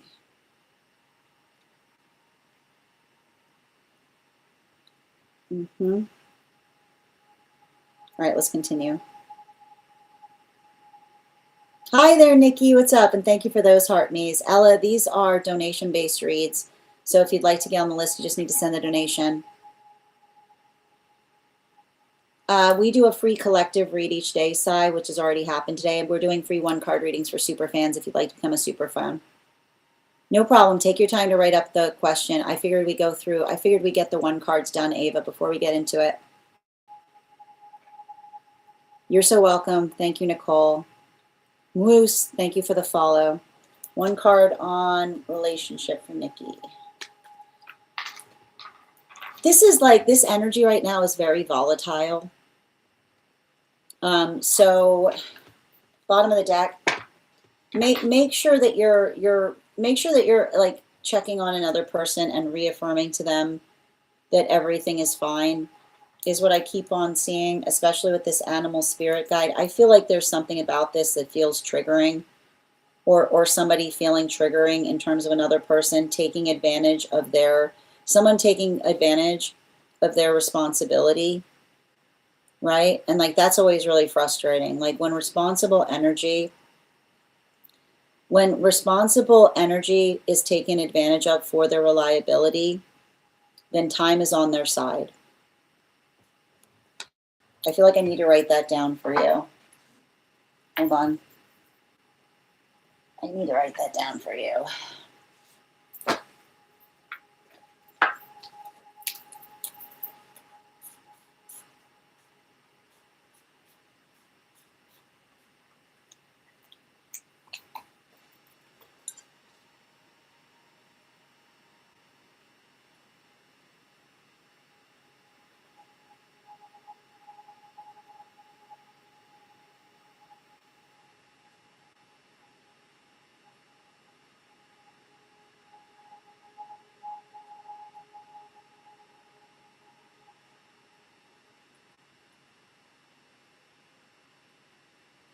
Yeah, and I feel like that's a message that's coming towards you and another person. Okay. And where were we? One card for Yaz. Angelic. Oh, there's a difference between how they feel and angelic guidance. I need you to specify which one. Those are two different reads, Yaz. You're welcome, Nicole. That's very fitting. Okay, thank you for confirming. Got it. All right, let's continue it. Okay, angelic.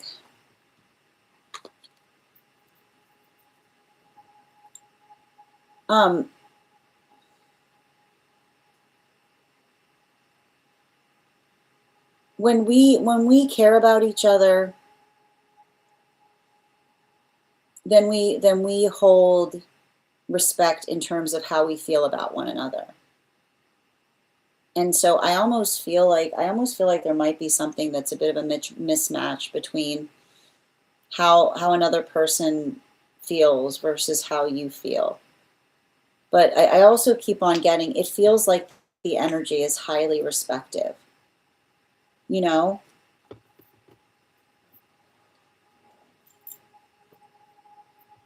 Like it feels like somebody beyond anything wants to effectively honor your wishes. So I think that there's something about that. But I keep on seeing honoring wishes doesn't mean that there isn't something that there isn't something about what they would ideally have with you, is what I keep on seeing. Alexandra, highest priority, please. The Fool card. Yeah, this feels positive. I feel like this is you getting some kind of responsibility or energetically maturing in some way. Like I feel like it's almost, I feel like I hear your name. Like I feel like I hear your name in a positive way around others in relationality to, I keep on hearing in relationality to how you speak upon things or what's important to you. Like it almost feels like somebody thinking about you for some kind of management or lead position. The list is closed right now, Yaz, but if you want to get on tomorrow, you'll be the first person read for. The next person on the list for today is Ava. Ava, can you let me know if you've posted your question? And the list is closed. Ava, got you here. One card for Chrissy on connection, please. Oh, three cards coming out.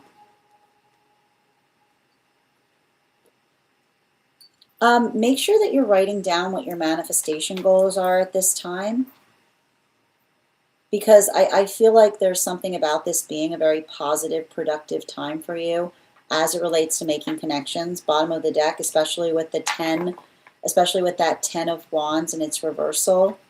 Anything that isn't an emphatic yes is like, no, not yet. Either somebody wants the same things as you or they don't. Make sure that you're not waiting, but building patiently and being able to articulate to others what it is that you're hoping to do to find those that are in alignment to you.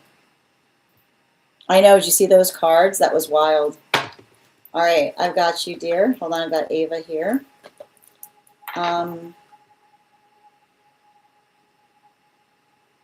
Yeah.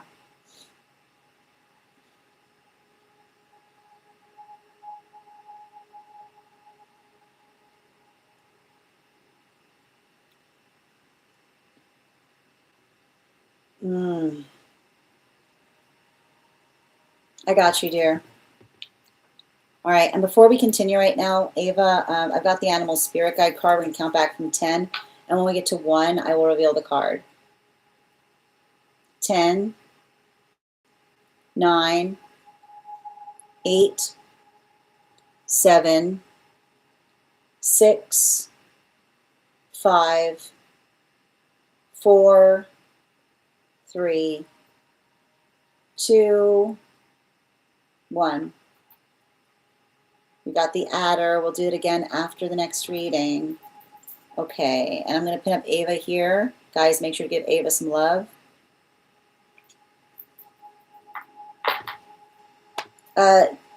Delroy, please make sure that you're not posting non sequiturs in the chat space.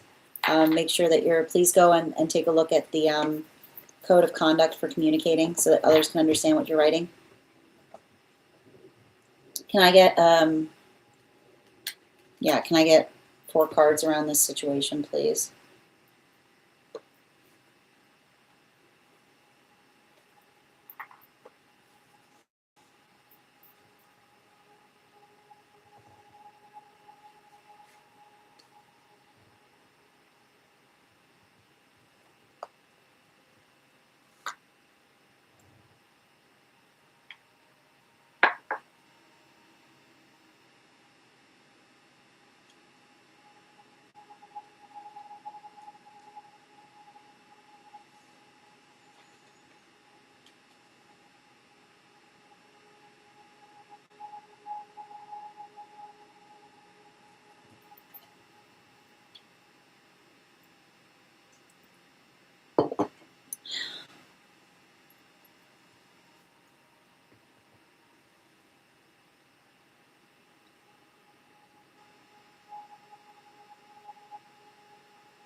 I don't know why I'm getting some kind of message about them, like 2 individuals.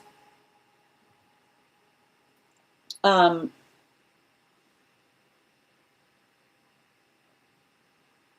the word, the thing I'm getting here is, how do I describe this best?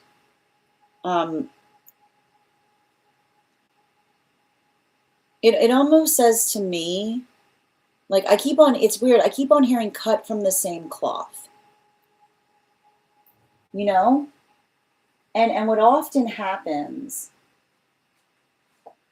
and the thing you have to understand with that, I'm like looking for a book as we speak, is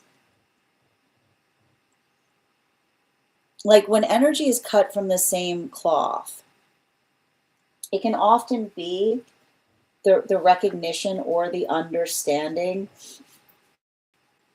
of identifying a situation or circumstance where 2 individuals realize implicitly that they would be terrible for each other because they're too much like one another,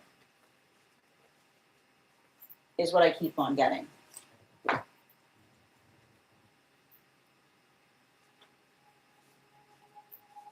The observation, and often when I see somebody like that, they will have a love-hate relationship because the way it can usually see that is that when somebody is cut from the same cloth, then it's the encouragement that potentially leads to their detriment, is the best way I can describe it. And the encouragement that leads to their detriment has to do with, and the best way, the difference between, the difference between, okay, and this is really important.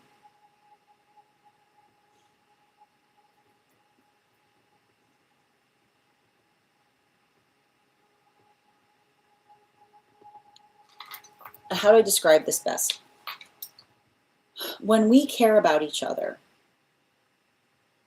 and we have each other's best intentions at heart, then it's the space by which when we see somebody doing something that isn't to their best benefit, we are able to have an uncomfortable conversation with them, which is the observation of saying to another person, I know that this is uncomfortable, but I'm only having this uncomfortable conversation because I care about you. Okay? That is a conversation where somebody says, you should do this. Even though it makes you feel uncomfortable, this is what you should do. And that is one of the most healing conversations that we can have, because that's what I like to describe as beneficial energy, right? And that word's been coming up like like wildfire recently every time I go to read, which is somebody saying like, look, I know that it's not something you're inclined to do, but I deeply feel like it would be the best thing for you, which is somebody who puts a lot of concentration into what their energetic opinion is to navigate through another person's discomfiture. All right.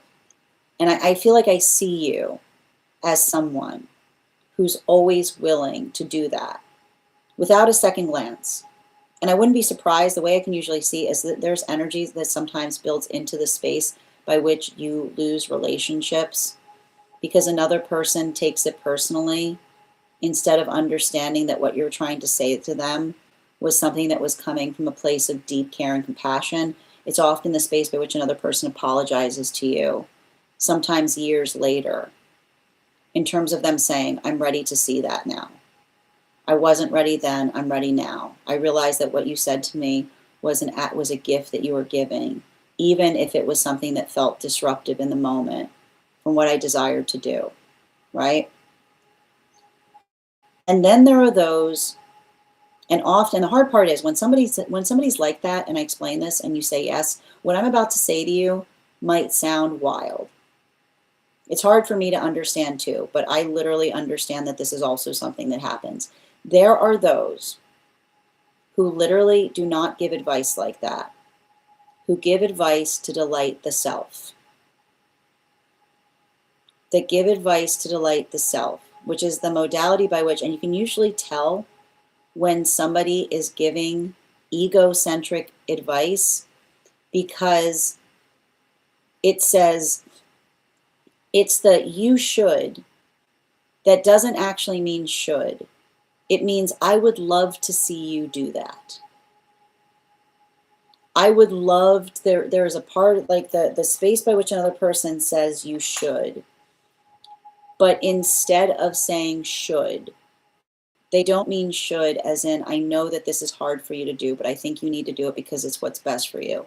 But somebody who says should, because they say there's a part of me that would absolutely delight in seeing the results of you taking that action, regardless as to whether that action is beneficial to you, but the space by which it would please me to see you do it. Because that is often energy that delights, and I like to describe it, the best way I can describe it is it's energy that delights in caprice.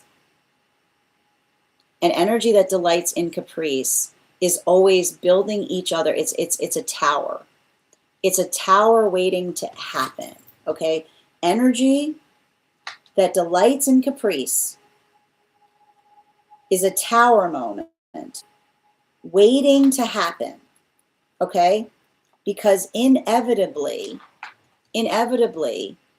someone's going to do something that is so detrimental to them that it hurts them profoundly.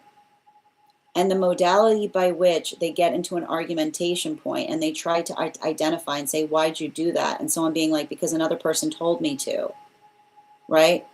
It's like, that's why I was feeling like there was something there. The thing about it, and this is what happens, it's a disappearing tower moment because it's a modality by which another person says, oh, well, why'd I do that? Oh, because me and another person delight in caprices and we were building each other up. And then I did something, and now I'm experiencing the situation from it, and that person's nowhere to be found, right? And so, like it says to me that there's something about that in terms of the fact that I almost feel like in a way like them and those two are each other's. Like I feel like I don't know why I keep on hearing they're caprice keepers. Is what I keep on getting. Right? Like the space by which they're energetically honest with each other, but if they were living honestly, they wouldn't have to be talking to each other about it, is what I keep on getting. Right? Like I keep on seeing, like it's saying to me, like if they were living authentically, there would be no caprice between them to speak upon. And so I feel like that's why, I don't know why I'm identifying the fact that it feels to me, and again, it's hard because you mentioned that you're having some dreams, but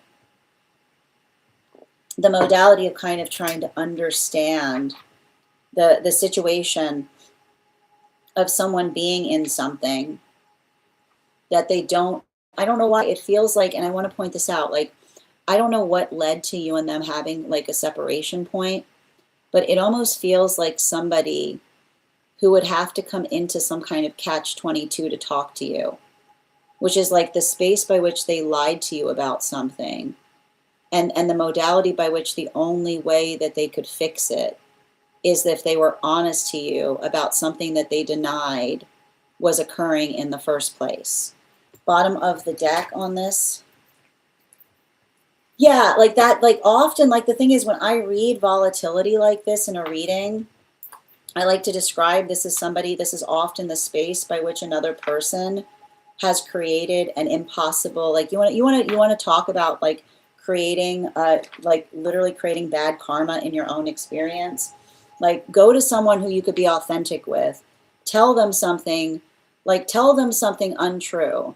And then when another person tells you exactly what's happening, instead of being authentic about it, deny it again, because it's the space by which that it creates an impossibility point in ever healing, because it's like the only way you can build a bridge is by burning the dishonesty that you brought to it in the context of being able to heal it.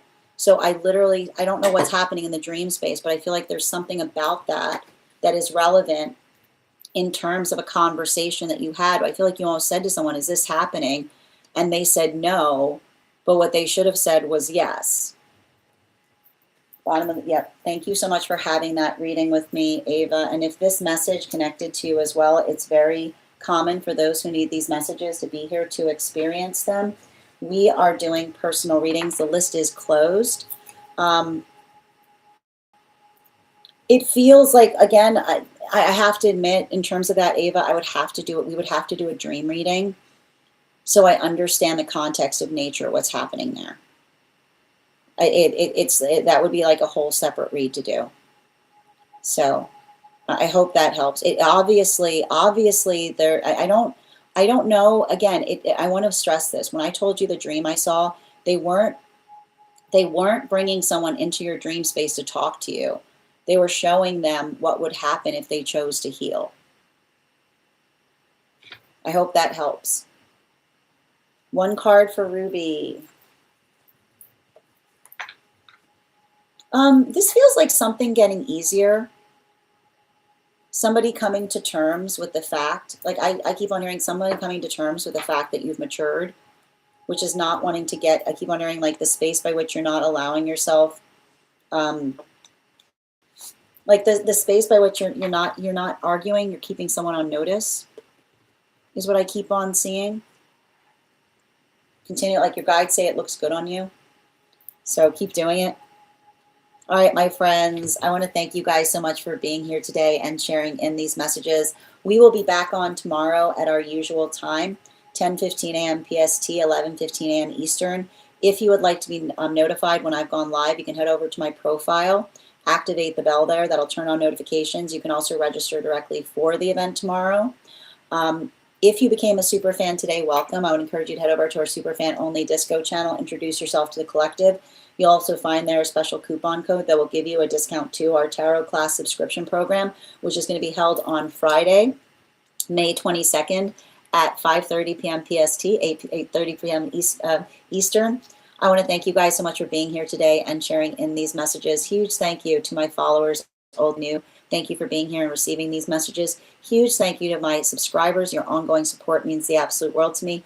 And the biggest thank you to my mods. Thank you so much, K. Megan, for all of your help. I hope you guys have an absolutely beautiful day. Please take care of yourselves. Please take care of one another. And we'll do this again tomorrow. One card for Tiff, please. Tiff, make sure that you're not looking back on something with a distorted lens. Bottom of the deck, which is not allowing over sentimentality in the moment to erase what actually happened in the time that you experienced it. Animal spirit guide, yeah, the hawk energy. Recognize and understand and value how far you've come in terms of being able to heal. It's my one card, please. I've got the Three of Wands in its transverse, which says make sure that you're not trying to do everything at once. Do things as you need to. And I keep on hearing, be ready to make adjustments if necessary. Bottom of the deck with the Page of Pentacles, it says to me, like, leave yourself a little extra space to do something in case something new comes towards you. Like it's saying, give yourself a little bit of wiggle room about something, so you're not energetically wounded in doing everything at the same exact moment. Dolly, thank you so much for the follow.